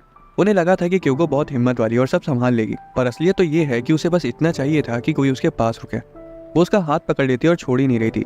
इजुमी समझ जाता है और उसे रियश्योर करता है कि वो कहीं नहीं जा रहा है। वो तब तक वहीं रुका रहता है जब तक ये पक्का नहीं हो जाता कि वो ठीक है। वो स्कूल और उसकी मम्मी को भी सारा कुछ एक्सप्लेन कर देता है। स्कूल के लिए निकलने से पहले इजुमी एक आखिरी बात बोलता है। वो कहता है कि क्योको उसे पसंद है और उसे इस चीज से फर्क नहीं पड़ता कि वो सो रही है या फिर सोने का नाटक कर रही है। पर जैसे ही वो कमरे से निकलता है, क्योको तुरंत झटके से उठ जाती है और उसे कन्फेशन से बहुत ज्यादा शौक थी। फिर क्योको तबीयत खराब होने की वजह से 2 दिन स्कूल से छुट्टी ले लेती है। उसे अब ठीक लग रहा था, पर जिस बात की वजह से वो स्कूल वापस जाने से हिचकिचा रही थी वो थी इजुमी का कन्फेशन। उसने साफ साफ सुना था कि उसने कहा है कि वो उसे पसंद करता है और अब इजुमी को एक सिंपल सा मैसेज करने में भी उसे अजीब लग रहा है। बाद में शोता इजुमी को किसी अनजान लड़की के साथ देखता है। जब वो घर आता है तो क्योको को कैजुअली बताता है कि उसने इजुमी को किसी लड़की के साथ देखा था और वो काफी क्लोज लग रहे थे। क्योको एकदम से शांत हो जाती है। वो आगे कुछ पूछ पाती उससे पहले ही शोता दही के फ्लेवर्स के बारे में बात करने लगता है। क्योको उसे पूछती है कि वो लड़की कैसी दिख रही थी। शोता बताता है कि लड़की ने किसी और स्कूल की यूनिफॉर्म पहन रखी थी। ये सुनते ही क्योको का दिमाग 100 जगह घूमने लगता है। उसे तो ये तक लगने लगता है कि वो इजुमी की कोई सी गर्लफ्रेंड होगी। वो खुद को शांत करती है और शोता से पूछती है कि वो दोनों एक दूसरे के कितना क्लोज थे। जब शोता बताता है कि वो उसको अपने एकदम पास पकड़े हुआ था, तब क्योको शौक में अपना दही गिरा देती है। वो इतना शौक में थी कि वो रात में इजुमी का मैसेज खोल तक नहीं पा रही थी। उसके दिमाग में इतना कुछ चल रहा था कि एक सिंपल सा सवाल करने में भी वो कतरा रही थी। अगले दिन जब वो स्कूल आती है तो तोरू से वेलकम बैक बोलता है, पर क्योको उस पर चढ़ बैठती है क्योंकि वो नहीं चाहती थी कि इजुमी को उसके वहाँ होने का पता चले। इजुमी तो लंच तक नोटिस नहीं कर पाता कि वो स्कूल आई भी है। उसे तब पता चलता है जब तोरू उसे बताता है। इजुमी उससे बात करने का डिसाइड करता है। वो उसे लॉकर के पास किसी से छुपते हुए पाता है और उसे आवाज लगाता है। वो डर जाती है क्योंकि वो उससे ही छिप रही थी। इजुमी उसे साफ साफ पूछे कि क्या वो उसे उस दिन के कन्फेशन की वजह से अवॉइड कर रही है, पर क्योको के दिमाग में तो कुछ और ही था। वो इजुमी से पूछती कि वो लड़की कौन थी। इजुमी कंफ्यूज हो जाता है और फिर थोड़ा सा सोचता है और उसे याद आता है कि वो तो चीका थी। क्योको तो आग बबूला हो जाती है क्योंकि इजुमी ने उसका फर्स्ट नेम बोला था। वो बताती कि शोता ने उन्हें एक दूसरे का हाथ पकड़े देखा था। इजुमी तुरंत उसे एक्सप्लेन करता है कि वो तो शिंडो की गर्लफ्रेंड है और शोता ने उसे उस वक्त देखा होगा जब वो फिसल के गिरने वाली थी और उसने उसे पकड़ा था। अचानक से क्योको और गुस्सा आ जाती है और इजुमी को बुक दे मारती है क्योंकि वो इतनी देर से चीका चीका बोले जा रहा था, जबकि उसने आज तक उसे उसके फर्स्ट नेम से कभी नहीं बुलाया। इतना कहकर वो वहाँ से चली जाती है। अब उसे ये नहीं पता था कि इस बइले को चीका का लास्ट नेम पता ही नहीं था। जब क्योको घर पहुंच जाती तब उसे रिग्रेट होना शुरू होता है कि वो क्या कराई। अब तो इजुमी उसे जरूर नफरत करने लगेगा। उस शाम शोता इजुमी के साथ घर आता है। इजुमी उसे उसकी बुक रिटर्न करने और मिसअंडरस्टैंडिंग क्लियर करने आया था, पर क्योको पहले ही उस पर बुक फेंकने के लिए उससे माफी मांग लेती है और चीका का फुल नेम पूछती है। तब इजुमी बताता है कि उसे चीका का फुल नेम कभी मालूम ही नहीं था। वो हंसकर उस बात को टाल देते हैं। फिर क्योको असली बात पर आती है, जो कि था उसका कन्फेशन। वो बताती है कि वो जागी हुई थी और उसने सब सुन लिया। इजुमी को पता था, इसीलिए उसने बोला था, पर उसके अंदर इतनी हिम्मत नहीं थी कि वो उसके जवाब का वेट करे, इसलिए वो चला गया। उनकी बात के बीच ही क्योको के पापा क्योसुके वहाँ जाते हैं और इजुमी को पहली बार देखते हैं। क्योको उनसे सिगरेट बुझाने को कहती है, पर क्योसुके को कुछ फर्क नहीं पड़ता। वो तो इजुमी से पूछते कि क्या वो भी सिगरेट पीता है और कहते कि पियर्सिंग्स की वजह से वो गुंडा लग रहा है। तभी पीछे से क्योको उन्हें लात जड़ देती है। क्योसुके ही निनाने लगता है और पूछते हैं कि क्या इस घर में पापा लोगों को ऐसे ट्रीट किया जाता है। वो बातें बुनना शुरू करता है कि मैं इतने दिनों बाद घर आया, मुझे लात मार दी, घर में एक अजनबी बैठा है, मेरी बीवी भी गायब है, मुझे किसी ने खाने तक को नहीं पूछा। क्योको को उन पर तरस आ जाता है और वो उनके लिए कुछ खाने को बनाने चली जाती है। क्योको के जाते ही क्योसुके इजुमी को छेड़ना शुरू करता है। वो उसके एकदम पास आ जाता है और अजीबोगरीब जोक सुनाने लगता है। क्योको फिर से उसके सिर पर कटोरी मार देती है ताकि वो चुप हो जाए। क्योसुके इजुमी से क्योको के जल्दी गुस्सा हो जाने की वजह से माफी मांगता है। वो फिर भी चुप नहीं होते और आखिर में पूछ ही लेते हैं कि क्या वो क्योको का बॉयफ्रेंड है। एकदम से सब शांत हो जाते हैं और तभी हैरानी से क्योको बोल देती कि हाँ वो मेरा बॉयफ्रेंड है। अपना इजुमी तो शर्मा गया था। क्योसुके बोलता है कि उसे लंबे बालों वाले लड़के पसंद नहीं है, जबकि उसके खुद के लंबे बाल थे। फिर भी इजुमी खड़ा होता है और बोलता है कि अगर ऐसा है तो वो अपने बाल काट लेगा। हालांकि क्योसुके कहता है कि इसकी कोई जरूरत नहीं है, उन्हें बांध सकता है। वो इजुमी के बालों से खेलने लगते हैं और पूछते हैं कि उसे क्योको जैसी लड़की कैसे पसंद आ गई। इजुमी बोलता है कि क्योको की वजह से ही वो उस प्यार वाली फीलिंग को महसूस कर पाता है। उसी वक्त क्योको की मम्मी यूरिको वहाँ आ जाती है। वो अपने हस्बैंड को वहाँ देखकर इतनी हैरान थी कि उनके हाथों से सारी सब्जियां गिर गई। कुछ देर के लिए सब शांत हो जाते हैं। वो गुस्सा नहीं थी, उन्होंने बस उन्हें डिनर के लिए गिना नहीं था। क्योसुके तो तब पागल हो जाता है जब उसे पता चलता है कि इजुमी की प्लेट्स उनके पास है पर उसकी नहीं है। खाना खाने के बाद क्योको इजुमी को सड़क तक छोड़ने जाती है। धीरे से वो उसका हाथ पकड़ लेती है। इजुमी बताता है कि अभी काफी चीजें हैं जो उसे उसके बारे में नहीं पता है, पर वो वादा करता है कि वो उसे अच्छे से जानने की पूरी कोशिश करेगा। और उसी वक्त से उनकी दोस्ती खत्म होकर प्यार में बदल जाती है। घर जाके वो तोरू को फोन मिलाता है और उसे सब कुछ बता देता है और तोरू कहता है उसे कोई प्रॉब्लम नहीं है। पर जैसे ही कॉल कटती है तोरू रो पड़ता है क्योंकि उसे समझ आ गया था कि उसने क्योको को हमेशा के लिए खो दिया है। तोरू मेरे भाई, हम सब तुम्हारा दर्द समझ सकते हैं। खैर अगले दिन स्टूडेंट काउंसिल रूम में साकुरा तोरू को देखती है और नोटिस करती है कि वो काफी उदास लग रहा है। रेमी पीछे से आकर उसे डरा देती है और पूछती है वो किसे देख रही है। साकुरा फुल डिफेंसिव हो जाती है, पर रेमी समझ जाती है और कहती है कि तुम बहुत अजीब हो। साकुरा का दिमाग खराब हो जाता है और वो कह देती है कि उसके जैसी सुंदर लड़की कभी नहीं समझ पाएगी। वहां से जाते हुए वो बोलती है कि काश वो उसकी जगह होती। उसे याद आता है कि कैसे सब उन दोनों को कंपेयर करते थे कि रेमी तो सुंदर है तो वहीं साकुरा एवरेज दिखती है। हालांकि अंदर ही अंदर वो जानती थी कि रेमी ने हमेशा उसका साथ दिया, इसलिए वो तुरंत दौड़ के उसके पास जाती है, उससे माफी मांगती है और तोरू को लेकर अपनी फीलिंग्स के बारे में उसे बता देती है। इस दौरान इजुमी क्योको के साथ स्कूल के बाहर आता है और तोरू को देखते ही ऑकवर्ड हो जाता है। तोरू उसे सिर पर हल्का सा मारता है और बोलता है उतना मत सोचो। बाद में इजुमी क्योको के साथ पढ़ता है और वो कहता है कि वो उसे उसके फर्स्ट नेम से बुलाया करे। वो कोशिश करती है लेकिन लाजमी है कि किसी को भी अचानक से अलग नाम से बुलाने में हिचकिचाहट तो होगी। अब जब क्योसुके घर आ गया था तो श्रोता उससे पूछता है कि वो कब तक रुकने का प्लान बना रहे हैं। यूरिको भी पूछती है कि आखिर वो कब तक अपना प्रोजेक्ट छोड़कर घर पर ही रहेगा। जब क्योको इजुमी के साथ घर आती है तो क्योसुके उसे चश्मे की वजह से पहचान नहीं पाता। बाद में डिनर करते वक्त क्योसुके इजुमी से रात वहीं बिताने को कहता है और वो मान जाता है। क्योसुके और इजुमी साथ सोते हैं और क्योसुके पूछता है कि उसे सच में उसकी बेटी में पसंद क्या है आखिर। इजुमी सिंपली बोलता है कि वो किसी को भी उसके लुक्स के बेसिस पर जज नहीं करती और सिर्फ उसके इस जवाब से क्योसुके पूरी तरह से सेटिस्फाई हो जाता है। अगले दिन वो स्कूल से निकलते हैं और ऐसा लग रहा था कि वो एक ही परिवार का हिस्सा है। उनकी क्लास के 2 लड़के उन्हें एक ही घर से निकलकर साथ स्कूल जाते हुए देख लेते हैं और इस बात को पूरी क्लास में फैलने में समय नहीं लगता और लंच तक सबको पता चल जाता है। तोरू और यूकी तो बहुत गुस्से में थे कि सभी उनके दोस्तों का मजाक उड़ा रहे और उनके बारे में उल्टी सीधी बातें बना रहे। यूकी तो रो देती है इजुमी को लेकर। इस दौरान 2 लड़के क्योको की रिलेशनशिप को लेकर उसे चिढ़ाते हैं और इजुमी ये सुन लेता है। उसे पता था कि उसके दोस्त यही कहेंगे कि लोग तो बोलेंगे, उनका काम है बोलना, पर वो नहीं चाहता था कि क्योको को लोगों की बातें सुननी पड़े। इसलिए अगले दिन ही वो क्लास में एकदम अलग ही लुक में आता है। उसने अपना चश्मा नहीं पहना था और बाल भी मस्त स्टाइल में कटवा लिए थे। क्लास की लड़कियां तो अचानक से उसके पीछे पड़ गई थी। उसे एकदम से इतना भाव मिलने की वजह से क्योको तो गुस्से से ठंडी पड़ जाती है। वो इस बात से बिल्कुल खुश नहीं थी कि उसके बॉयफ्रेंड को इतनी अटेंशन मिल रही है। घर पर क्योसुके भी उसे पहचान नहीं पाता। बाद में इजुमी को शिंडो का कॉल आता है कि वो उसके घर के बाहर खड़ा है। जब वो और क्योको दरवाजा खोलते तो वो इजुमी के छोटे वालों को देखकर रोने लगता है कि मेरा पुराना दोस्त मुझे ला कर दो। इजुमी उसकी नौटंकी को रोकने के लिए उसे चीज फ्लेवर की टॉफी खिला देता है, जबकि उसे पता था कि उसे चीज फ्लेवर बिल्कुल पसंद नहीं है। उसी वक्त वो देखता है कि क्योको ने भी एक टॉफी खाई है जो कि उसे बिल्कुल बेकार लगती है। अचानक से इजुमी उसके पास जाके उसे किस कर देता है और साथ ही उसकी टॉफी भी अपने मुंह में ले लेता है। जब शिंडो अपना रोना बंद करता है तब तक उनकी किस हो चुकी थी और इजुमी तो ऐसे कमरे से निकलता है जैसे कुछ हुआ ही ना हो। इधर क्योको शर्म के मारे कुछ बोल ही नहीं पाई। अगले दिन इजुमी नोटिस करता है कि एक लड़की काफी देर से उसका पीछा कर रही है। जब वो हिम्मत जुटाकर उससे पूछ लेता है कि क्या चाहिए उसे, तब वो पूछती कि वो क्योको से ब्रेकअप कब करेगा। इजुमी तुरंत पलटकर कहता है कि वो क्योको से कभी ब्रेकअप नहीं करने वाला। बाद में वो क्योको को उस लड़की के बारे में बताता है और जब वो घर जा रहे थे तब भी वही लड़की उनके पीछे पड़ जाती है। वो अचानक से अपना नाम बोल देती है जो कि था हनोका। जब क्योको से पूछती कि आखिर दिक्कत क्या है, तब हनोका पूछती है कि वो इजुमी जैसे अजीब लड़के को क्यों डेट कर रही है क्योंकि उसे भी क्योको पसंद है। फिर वो उसे हक कर लेती है और बोलती कि वो उसे बहुत प्यार करती है। हनोका और इजुमी दोनों क्योको को खींचने लगते हैं और उसके लिए लड़ने लगते हैं। तोरू उन्हें देखकर यूकी को बुलाता है और बोलता है तुम लेट आई, तमाशा तो खत्म हो चुका। एक दिन इजुमी क्योको के बिना घर जा रहा था। हनोका पूछती क्योको कहाँ है, तो वो बताता है कि वो पहले ही घर चली गई। तो हनोका उसके पीछे पीछे चलने लगती है। रास्ते में वो चिल्ला देती है कि वो उसके आगे आगे क्यों चल रहा है। इजुमी भी चिल्लाता है कि उसका घर इसी तरफ है। फिर वो एक ही बिल्डिंग में घुसते हैं और सेम एलिवेटर में से सेम फ्लोर पर उतरते हैं और तब हमें पता चलता है कि हनोका उसकी पड़ोसी है। इजुमी उसे पीछा छुड़ाने के लिए जल्दी अंदर जाने का सोचता है, पर तभी हनोका को रियलाइज होता है कि वो अपनी चाबी कहीं भूल गए। इजुमी को उसके लिए थोड़ा बुरा लग रहा था, इसलिए वो उसे उसके घर रुकने को कहता है जब तक उसकी मम्मी नहीं आ जाती। वो लिविंग रूम में बैठते हैं और इजुमी उसको केक ला के देता है। हनोका पूछती है कि वो हमेशा से इतना अच्छा है कि जो अनजानों को घर में बैठा कर केक खिलाता है। वो बताता है ऐसा नहीं है, क्योंकि भी ज़्यादा नहीं आती उसके घर। ये सुनते ही हनोका उनके रिश्ते में जहर घोलने की कोशिश करती है कि तुम लोगों का रिलेशनशिप ज़्यादा नहीं टिकने वाला। इजुमी बोलता है ज़्यादा मत बोलो, मैं ही अक्सर उसके घर चला जाता हूँ। फिर उनकी बात नॉर्मली होने लगती है और हनोका पूछती है कि उसका कोई छोटा भाई बहन तो हो गई, नहीं तो वो अपने से छोटे लोगों को इतना तमीज़ से क्यों ट्रीट करता। हालांकि इजुमी बताता है कि वो घर का इकलौता चिराग है। ये सुनकर हनोका अपने भाई के बारे में बात करने जा रही होती है, पर बीच में ही चुप हो जाती है और कहती है कि वो तो बस उसे चिढ़ा रही थी। तब तक उसकी मम्मी आ जाती है और वो चली जाती है। इजुमी उसके मूड शिफ्ट को भांप लेता है और कहता है कि वो जब चाहे तब वहाँ आकर केक खा सकती है। शाम को जब इजुमी की मम्मी वापस आती हैं तो बताती हैं कि हनोका का एक भाई था, पर बदकिस्मती से वो साल भर पहले इस दुनिया को छोड़कर चला गया। अगले दिन जब वो मिलते हैं तो हमेशा की तरह क्योको को लेकर तू मैं करने लगते हैं, पर जब हनोका गुस्से से वहाँ से जाने लगती है तभी 3 सीनियर लड़के उसके सामने आकर उसे छेड़ने लगते हैं। हनोका चुपचाप इजुमी के पास वापस चली आती है। वो उसे देखते ही समझ जाता है कि क्या बात है। फिर इजुमी पीछे मुड़ता है और उसकी एक तीखी नज़र से ही लड़के शांति से अपने रास्ते चले जाते हैं। उसके बाद से ही उन दोनों के बीच एक अनकही छोटी बहन और बड़े भाई वाली बॉन्डिंग बन गई। फिर जब क्योको वापस आती है तो उन दोनों को उसे लेकर लड़ते हुए देखती है। बाद में क्योको, क्योसुके और इजुमी बैठकर एक मूवी देख रहे थे जिसमें एक चुड़ैल बेटी अपने मासूम बाप को चेयर फेंक कर मार रही थी। क्योसुके तो इतना डर जाता है कि सिगरेट खरीदने के बहाने वहाँ से चला जाता है। उसी वक्त क्योको थोड़ा रोमांटिक मूड में आ जाती है और हल्का सा चिढ़ के बोलती है कि इजुमी ने आज तक उस पर कोई मूवी नहीं किया। इजुमी को रियलाइज होता है कि अब उसे आगे बढ़ना होगा, इसलिए वो उसे किस करने के लिए उसकी तरफ जाता है, पर तभी क्योसुके वापस आ जाता है। क्योको इतनी गुस्सा हो जाती है कि अब उसका पूरा मन था कि वो उस मूवी के सीन को असल जिंदगी में एक बार ट्राई करके देखे।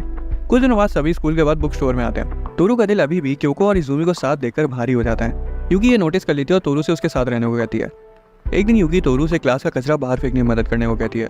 वो दोनों को सेम टाइप की मूवीज पसंद थी, इसलिए यूकी उसे साथ में सीडी खरीदने चलने को पूछती है और प्रॉमिस करती है कि वो बाद में साथ में देखेंगे। तोरू नोटिस कर लेता है कि वो थोड़ा अलग बिहेव कर रही है, पर ख्यालों में होने की वजह से वो सामने से आती हुई साकुरा को नोटिस नहीं कर पाता और उसे भिड़ जाता है और कचरे में पड़ी किसी की कॉफी साकुरा के ऊपर गिर जाती है। यूकी तुरंत उसके पैर पर गिरी कॉफी साफ कर देती है और तोरू माफी मांग के क्लास की तरफ भाग जाता है। अब जब वो दोनों अकेले थे तो साकुरा पूछती है कि क्या वो और तोरू डेट कर रहे हैं। यूकी हल्का सा हंसती है और कहती है वैसा कुछ नहीं है। तोरू अपना अपर लेकर वापस आता और उसे देता है। साकुरा तो बहुत खुश थी क्योंकि वो तोरू का अपर था। स्टूडेंट काउंसिल रूम में साकुरा अभी भी उसी के बारे में सोच रही थी और काकेरू से पूछती है कि उसे रेमी क्यों पसंद है। काकेरू तो हैरान था कि साकुरा ये सब क्यों पूछ रही है, पर जब वो देखता है कि वो सच में जानना चाहती है तो वो बताता है कि उसे रेमी इसलिए पसंद है क्योंकि जहाँ वो खुद को हमेशा कमजोर मानता है तो वही रेमी उसे हमेशा एहसास कराती है कि वो इतना भी कमजोर नहीं है जितना वो खुद को समझता है, क्योंकि वो हर वक्त उसे प्रोटेक्ट करने के लिए तैयार रहता है, जिस वजह से उसे आगे बढ़ने का पुश मिलता है। जबकि सच्चाई तो ये है कि रेमी है जो उसे हमेशा प्रोटेक्ट करती है। साकुरा को पता था कि वो सच बोल रहा है क्योंकि रेमी उसके साथ भी ऐसा ही करती है। अब उसे समझ आ जाता है कि उसे भी उसी की तरह स्ट्रांग बनना होगा। कुछ दिनों बाद साकुरा तोरू का अपर वापस कर देती है और वो चला जाता उससे पहले हिम्मत जुटा के वो उसे थैंक यू कुकीज दे देती है, जो कि स्पेशली उसने उसी के लिए बनाए थे। तोरू तो खुशी खुशी उन्हें ले लेता है। उसे वो बहुत पसंद आती है, खासकर वो पिंक वाली जो कि साकुरा फ्लावर की तरह लग रही थी, जिसे साकुरा काफी ब्लश करने लगती है। बाद में यूकी और क्योको एक मैगजीन खरीदने के लिए बुक स्टोर पर गए थे। यूकी को जो सी मैगजीन चाहिए थी वो उसे मिल जाती है, पर अचानक से वो रुक जाती है क्योंकि किसी और लड़की को भी वही चाहिए थी। बिना कुछ बोले वो उसे ले जाने दे दिया। क्योंकि पूछती कि उसने ऐसा क्यों किया, तो यूकी बताती कि उस लड़की को देखने से लग रहा था कि उसे उसकी ज्यादा जरूरत है। स्कूल में क्योको कैजुअली बोलती कि आजकल यूकी तोरू के साथ नहीं घूम रही है। यूकी कहती है तोरू किसी के कुकीज खाने में बिजी है ना। यूकी की जलन और दुख एक सेकंड के लिए उसके चेहरे पर साफ दिखाई दे रहा था, पर तभी वो हंस देती है। क्योंकि समझ जाती है कि यूकी को जितना दुख होता है वो उतना ही हंसती है। जो उसे चाहिए वो उसके बारे में कभी नहीं बोलती और अपनी चीजें अपने तक ही रखती है। यही रीजन है कि वो हमेशा हर्ट होती है। बाद में साकुरा उसे भी वही सेम कुकीज देती है जो कि उसने तोरू को दिए थे। यूकी उसे पहले तो फेंकने वाली थी, पर तभी उसे याद आता है कि वो थैंक यू कुकीज हैं। आखिर में उसे बुरा लगता है कि वो किसी की मेहनत और प्यार को ऐसे ही फेंकने जा रही थी। उसे रियलाइज होता है कि उसे बस जलन हो रही थी। अगले दिन वो इजुमी से बेकिंग के बारे में पूछती है। इजुमी बोलता है कि उसे उतना कुछ पता नहीं है बेकिंग के बारे में, पर अगर उसे कुछ अच्छा बनाना है तो वो एक बार में नहीं बनेगा, उसे ट्राई करते रहना होगा। एक हफ्ते बाद यूकी अपने कपकेक्स इजुमी और क्योको को टेस्ट कराने लाती है और वो देखने में उतने कुछ टेस्टी लग नहीं रहते। यूकी कहती है कि वो नहीं चाहती कि तोरू उन्हें देखे, पर तभी तोरू पीछे से आकर खुद ही उस केक को ले लेता है। वो यूकी की उंगलियों पर लगे बैंडेजेस को नोटिस करता है और हालांकि वो खाने लायक तो था नहीं, लेकिन फिर भी वो उसे खाता है और कहता है कि उसे अगले केक का इंतजार रहेगा। बाकी दोनों भी उसके एफर्ट्स को अप्रिशिएट करते हैं, जिससे उसे और अच्छा करने की इंस्पिरेशन मिलती है। कई दिनों बाद इजुमी को अचानक से एक फैमिली इमरजेंसी की वजह से होकाइडो जाना था, इसलिए वो एक हफ्ते बाहर रहेगा। इधर बेचारी क्योको अकेली पड़ जाती है और उसे उसके साथ रहने की आदत लग गई थी, इसलिए वो 2 ड्रिंक्स ले लेती है। वो उसके वापस आने तक बस दिन जैसे तैसे काट रही थी। एक समय बाद तो बस उसका दिमाग खराब ही होने वाला था, क्योंकि इजुमी ने उसे मैसेज तक नहीं किया था। दूसरी तरफ इजुमी अपना चार्जर लाना भूल गया था, जिस वजह से उसने एक हफ्ते तक किसी को कांटेक्ट नहीं किया। जब वो वापस आता है और वो न्यूज़ क्योको को मिलती है तो वो दौड़ के सीधा उसके घर चली जाती है। जब इजुमी घर आके अपना फोन चार्ज करता है तो देखते हैं कि क्योको का मैसेज आया हुआ है और वो भी उससे मिलने के लिए घर से बाहर निकलता है और एलिवेटर से नीचे उतरने लगता है। जैसे ही वो ग्राउंड फ्लोर पर पहुंचता है तभी क्योको से टकरा जाती है और तुरंत उसे कस के गले लगा लेती है। ये 5 दिन उसकी जिंदगी के सबसे लंबे 5 दिन थे। स्कूल में लड़कियां पूछती कि ऐसा क्या है जो इजुमी को पसंद नहीं है। वो बताती कि उसे हॉरर मूवीज नहीं पसंद है, पर फिर भी वो उसके साथ देख लेता है। लड़कियां बोलती है कि वो सिर्फ इसलिए देखता होगा क्योंकि क्योको से जबरदस्ती दिखाती होगी। फिर यूकी कुछ ऐसा बोल देती है जो कि क्योको के दिमाग में जाकर छप जाता है। वो कहती है कि अगर उसने ये डरावनी मूवीज देखना जारी रखी तो हो सकता है इजुमी पीछे हटने लगे। इसी वजह से बाद में घर पर जब क्योको इजुमी के साथ मूवीज देख रही थी तो वो जानबूझकर डरने का नाटक कर रही थी, लेकिन ये दिखावा उल्टा पड़ गया क्योंकि इजुमी और ज्यादा डर जाता है। वो अपना मन शांत करने के लिए बाथरूम जाता है और क्योको बिस्तर पे जाके लेट जाती है और सोचती है कि अब इजुमी और उसका सब खत्म। उसके कदमों की आवाज़ सुन के इजुमी भी उसके बेडरूम में आ जाता है। क्योको को बुरा लग रहा था कि वो बाकी लड़कियों की तरह स्वीट और इनोसेंट नहीं है, पर इजुमी उसे दिलासा देता है कि वो जैसी है वो उसे वैसी ही पसंद है। उसने अपने दिमाग में उसकी कोई आइडियल इमेज नहीं बनाई है। क्योको को रियलाइज होता है कि वो भी उसी की तरह है, उसे भी इजुमी जैसा है वैसा ही पसंद है। क्योको उसके दिल की आवाज़ सुनने के लिए उसके गले लग जाती है और इजुमी भी यही करता है। उसके बाद दोनों अपनी पहली रात साथ बिताते हैं। बाद में इजुमी तोरू के घर जाता है और तोरू उसके गले पर लगे निशान को नोटिस करता है और समझ जाता है कि क्योको ने उसे काटा है, जिससे वो इस बात का सबूत देना चाहती है कि इजुमी सिर्फ उसका है। कुछ दिनों बाद इजुमी को उसके पास के बुरे सपने आने लगते हैं। सपने वो अपने उस वर्जन को देखता है जिसके सीने में सिर्फ दर्द था, जिसे हर चीज से नफरत थी, जिसका कोई असल दोस्त नहीं था और जो अपनी जिंदगी खत्म करने के लिए तैयार था। इजुमी अपने उस वर्जन के पीछे जाके खड़ा होता है और कुछ देर और खुद को संभले रहने को कहता है, क्योंकि जल्द ही कुछ लोग आएंगे जिन्हें सच में उसकी चिंता होगी, जो उसे जैसा है वैसा ही अपनाएंगे, और इन सब से ऊपर एक लड़की जो उसके साथ हंसेगी, रोएगी और उसे प्यार करेगी। जब वो उठता है तो उसकी आंखें आंसुओं से भरी हुई थी। दूसरी तरफ स्टूडेंट काउंसिल प्रेसिडेंट काकेरू, जो कि इतना कूल दिखता है, असल में वो ऐसा है ही नहीं। रमी को उसकी सच्चाई पता है कि कैसे उसे दूसरों पर चिल्लाना कितना बुरा लगता है। जब लोग उसे अनएथलेटिक होने को लेकर मजाक उड़ाते हैं तब वो हंस तो देता है, पर अंदर ही अंदर उसका दिमाग खराब हो जाता है। दूसरे लोग जब उस पर रिलाय करते हैं तो उसे पसंद आता है, पर इसी वजह से जब वो अकेला होता है तो उसे घबराहट होती है। उसका यही वर्जन रेमी को पसंद था। जब वो पहली बार मिले थे तो रेमी ने उसमें कुछ अलग नोटिस किया था। बाकी सब लड़के बोलते थे कि रेमी कितनी खूबसूरत है, पर हमारे प्रेसिडेंट को वो उतनी कुछ खास नहीं लगी। वही मोमेंट था जब रेमी ने उसमें कुछ अलग नोटिस किया। एक दिन क्लास में रेमी काकेरू को कोर्स बुक के पीछे कुछ छिपा के पढ़ते हुए देखती है और उससे बात करने का फैसला करती है। क्लास के बाद वो काकेरू के पास आती है और वो एक दूसरे को अपनी फेवरेट बुक के बारे में बताते हैं। काकेरू बताता है कि उसके मम्मी पापा के पास किताबों का पूरा भंडार है। रेमी पूछती है कि क्या वो उन्हें कभी देखने आ सकती है, और काकेरू मान जाता है। एक दिन वो उसे अपने घर पर इन्वाइट करता है और रेमी शेल्फ पर रखी एक बुक को देखती है जिसका टाइटल था the day before the world ends. उन दोनों को ही कहानियां पढ़ना पसंद था, जिस वजह से वो दोनों एक दूसरे के नजदीक आ गए। जब रेमी उसे दूसरी बुक पढ़ने को देती है तब काकेरू को थोड़ा सा कुछ फील होता है उसके लिए, पर वो हेजिटेट कर जाता है क्योंकि उसका एक दोस्त रेमी को पसंद करता था। वो रेमी को उसके बारे में बताता है, पर रेमी उस बात को तवज्जो ही नहीं देती और पूछी कि क्या वो दोबारा उसके घर आ सकती है।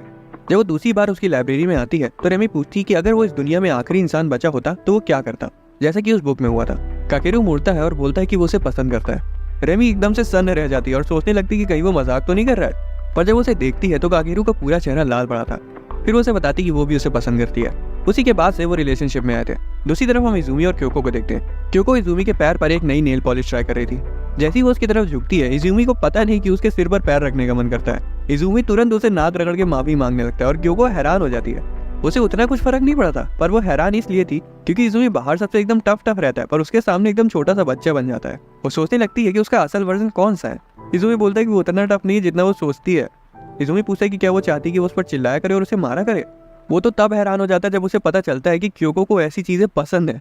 इजुमी कहता है कि वो ट्राई करेगा। अगले दिन जब वो स्कूल आता है तो कूल बनने की एक्टिंग करता है। लड़के शॉक हो जाते हैं और तोरू तुरंत समझ जाता है कि इसके पीछे पक्का क्योको का हाथ है। काकेरू तो उसे हड़काता भी है कि अगर उसे नहीं पसंद तो वैसा क्यों कर रहा है। इजुमी कहता है कि वो नहीं रुक सकता क्योंकि वो क्योको के लिए कर रहा है। साइंस क्लास के वक्त जब वो अकेले होते हैं तब इजुमी फुल दबंग होने का ट्राई करता है, पर तभी दूसरी क्लास की 2 लड़कियां उसे ऐसा करते हुए देख लेती हैं और डर के मारे भाग जाती हैं वहां से। इधर क्योको तो मुस्कुरा रही थी। इस दौरान यूकी को एक लड़का प्रपोज कर देता है और उसे कई दिनों तक समझ नहीं आता कि उसे क्या करना चाहिए। वो फाइनली इजुमी और क्योको को बताती है कि वो उसे मना करना चाहती है, पर उसे पता नहीं है कि वो कैसे करे। इजुमी के पास एक आइडिया था कि वो प्रिटेंड करे कि तोरू उसका बॉयफ्रेंड है। वो तोरू को इसके बारे में बताती है और वो मान जाता है और तोरू उसका हाथ पकड़ता है। यूकी सोचती है कि काश वो दिखावा ना कर रहे होते। उनका प्लान था कि वो कपल की तरह एक्ट करेंगे और यूकी उस लड़के से बात करेगी। फिर वो लड़का आ जाता है, उसका नाम था अकाने। जैसे ही तोरू उसको देखता है उसके तो पसीने छूट जाते हैं क्योंकि बंदा इतना हैंडसम था कि उसके सामने इजुमी खुद फीका पड़ जाए। तोरू की हालत टाइट हो जाती है। उसे पता था कि वो उसके आसपास भी नहीं है। हालांकि जब अकाने तोरू को देखता है तो उसे लगता है कि तोरू यूकी का बॉयफ्रेंड है और उसकी रिस्पेक्ट करते हुए वो खुद ही पीछे हट जाता है। वो माफी मांगता है और वापस लौट जाता है। क्योंकि दौड़ के उसके पास आती है और उससे पूछती है कि उसने इतने हॉट लड़के को रिजेक्ट क्यों किया।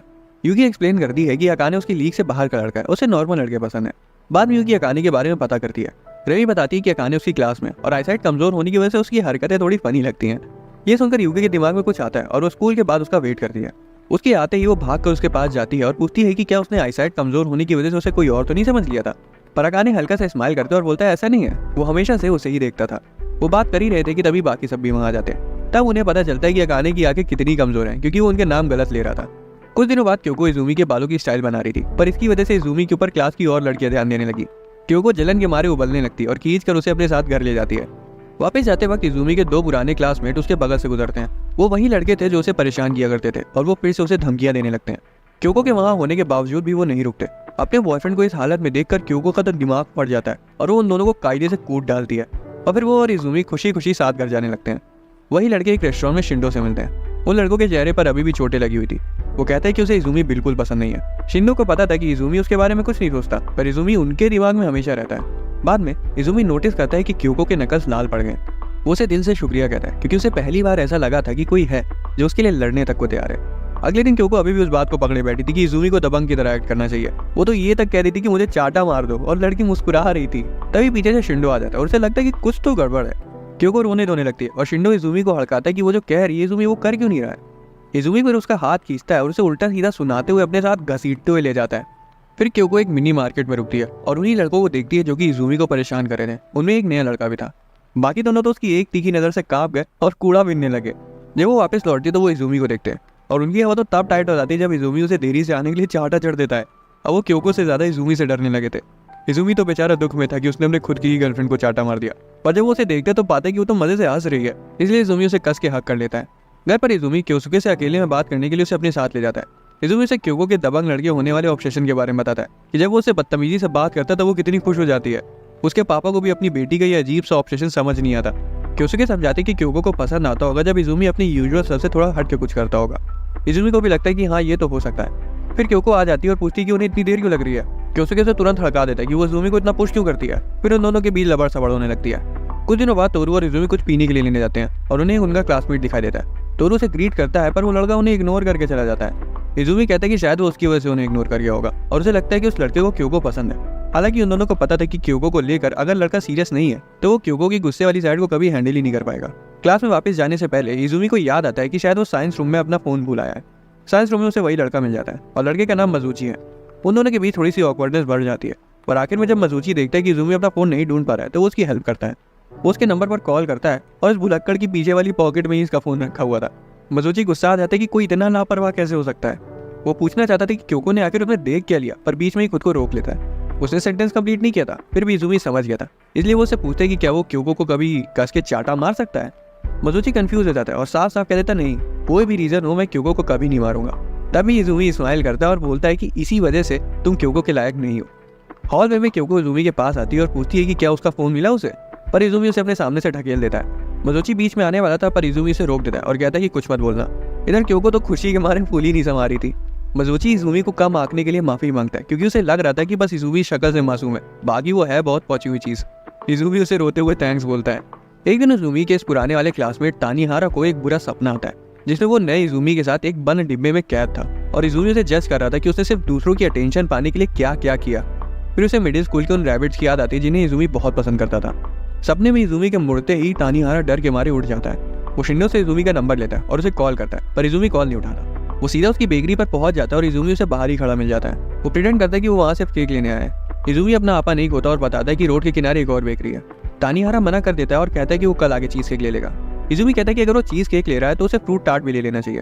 तानीहारा मान जाता है और कहता है कि मेरे लिए 2 पैक कर दो। वो अपनी 2 उंगलियां दिखाता है और इजुमी भी वही करता है और दोनों को ही समझ आ गया था कि मिडिल स्कूल वाले उन रैबिट्स की बात हो रही है। जाने से पहले तानीहारा पूछता है कि उसने उसका फोन क्यों नहीं उठाया था। इजुमी बताता है कि असल में उसका फोन टूट गया और शायद वो उसे कल तक सही करवा लेगा।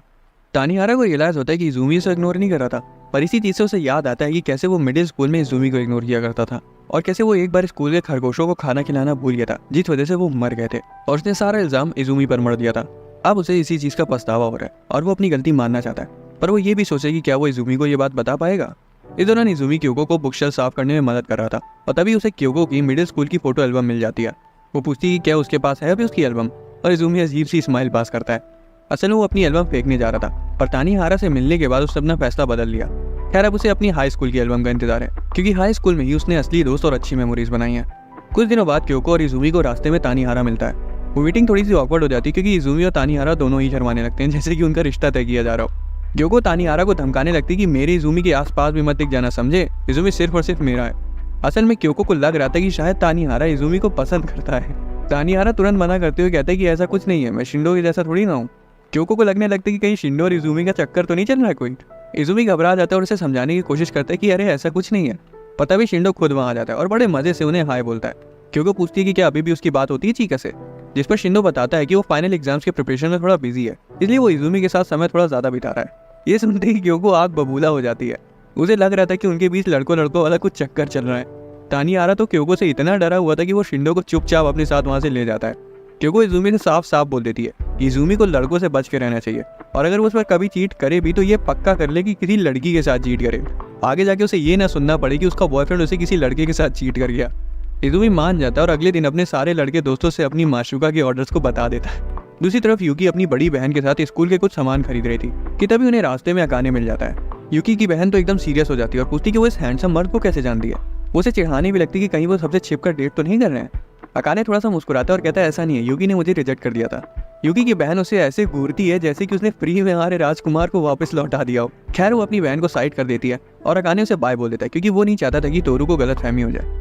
यूकी अभी भी उस झूठ को बनाए रखती है और उसे अंदर ही अंदर पता था कि अगर उसके पास दुनिया का सबसे हैंडसम लड़का भी हो फिर भी तोरू को उससे जलन नहीं होगी। स्कूल में भी जब साकुरा उससे पूछती कि क्या वो और तोरू डेट कर रहे हैं, तब वो वहां भी झूठ बोल देती है।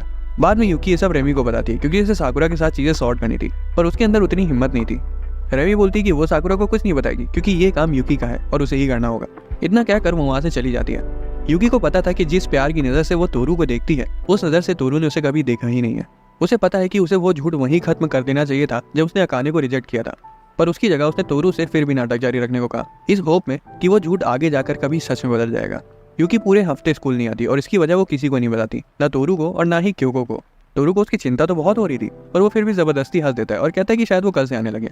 इधर घर पर यूकी की बड़ी बहन गुस्साई हुई थी कि वो बेवजह स्कूल नहीं जा रही है। हालांकि उन्हें ये पता था कि यूकी को कुछ तो चाहिए, क्योंकि वो हमेशा से ऐसी रही है। यहाँ तक कि जब वो बच्ची थी तब भी साफ साफ कुछ नहीं बोलती थी कि उसे क्या चाहिए, बस रोज जाती थी। उसकी बहन बोलती कि उसे डिसाइड करना होगा कि उसे क्या चाहिए और उसके पीछे पड़ना होगा, नहीं तो उसे सिर्फ रिग्रेट होगा। वो अपनी बहन के कहे शब्दों के बारे में सोचती है और फिर अपना फोन स्विच ऑन करती है और देखती है कि उसमें क्योको के ढेर सारे मैसेज पड़े। पर जब वो तोरू का एक मैसेज देखती है तो जम सी जाती है, क्योंकि उसमें लिखा हुआ था कि साकुरा ने उसे प्रपोज कर दिया है। फाइनली अगले हफ्ते यूकी वापस आ जाती है और क्लास की लड़कियां उसे घेर लेती है। यूकी ऐसा दिखा रही थी कि कुछ नहीं हुआ है। बाद में तोरू से अकेले रूफ टॉप पर ले जाता है। यूकी को लग रहा था कि तोरू अब उनके झूठ को बस खत्म करने वाला है और उसे शायद साकुरा के प्रपोजल को एक्सेप्ट भी कर लिया होगा। हालांकि हैरानी से तोरू बताता है कि साकुरा ने सिर्फ कन्फेस किया था, उसने कभी जवाब मांगा ही नहीं, क्योंकि उसे अभी भी यही लग रहा है कि वो यूकी का बॉयफ्रेंड है। यूकी पूछती है कि उसे साकुरा को सीधा सीधा सच क्यों नहीं बताया, जिस पर तोरू बोलता है कि उसे यूकी को दिया हुआ प्रॉमिस तोड़ना नहीं था और वैसे भी वो साकुरा के साथ रिलेशनशिप में आ ही नहीं सकता था, क्योंकि वो बहुत अच्छी है। यूकी एकदम से फ्रीज हो जाती है और उसे साकुरा के लिए बहुत बुरा लगता है, क्योंकि उसे पता था कि साकुरा ने तोरू के लिए कितने एफर्ट्स डाले, तो वहीं वो सिर्फ सच्चाई से भागती रही है। हालांकि इस सब के बाद भी अंदर ही अंदर यूकी को बहुत अच्छा भी लग रहा था और वो खुश थी। उसे समझ आ गया था कि भले ही वो और तोरू साथ नहीं है, पर फिर भी तोरू के सबसे नजदीक वही है। उसे पता था कि वो कितनी बुरी है, तो वहीं साकुरा एकदम प्योर है। यूकी फिर मुंह से भाप निकालती है और तोरू कहता है कि आज से ठंड बढ़ गई है और बस अब उसे बर्फ गिरने का इंतजार है। यूकी पूछती है ऐसा क्यों, बर्फ तो गंदी होती है, सब जगह कीचड़ हो जाती है और वो बस शुरू में ही अच्छी लगती है, पर वसंत का मौसम आते ही सारी बर्फ पिघल जाती है।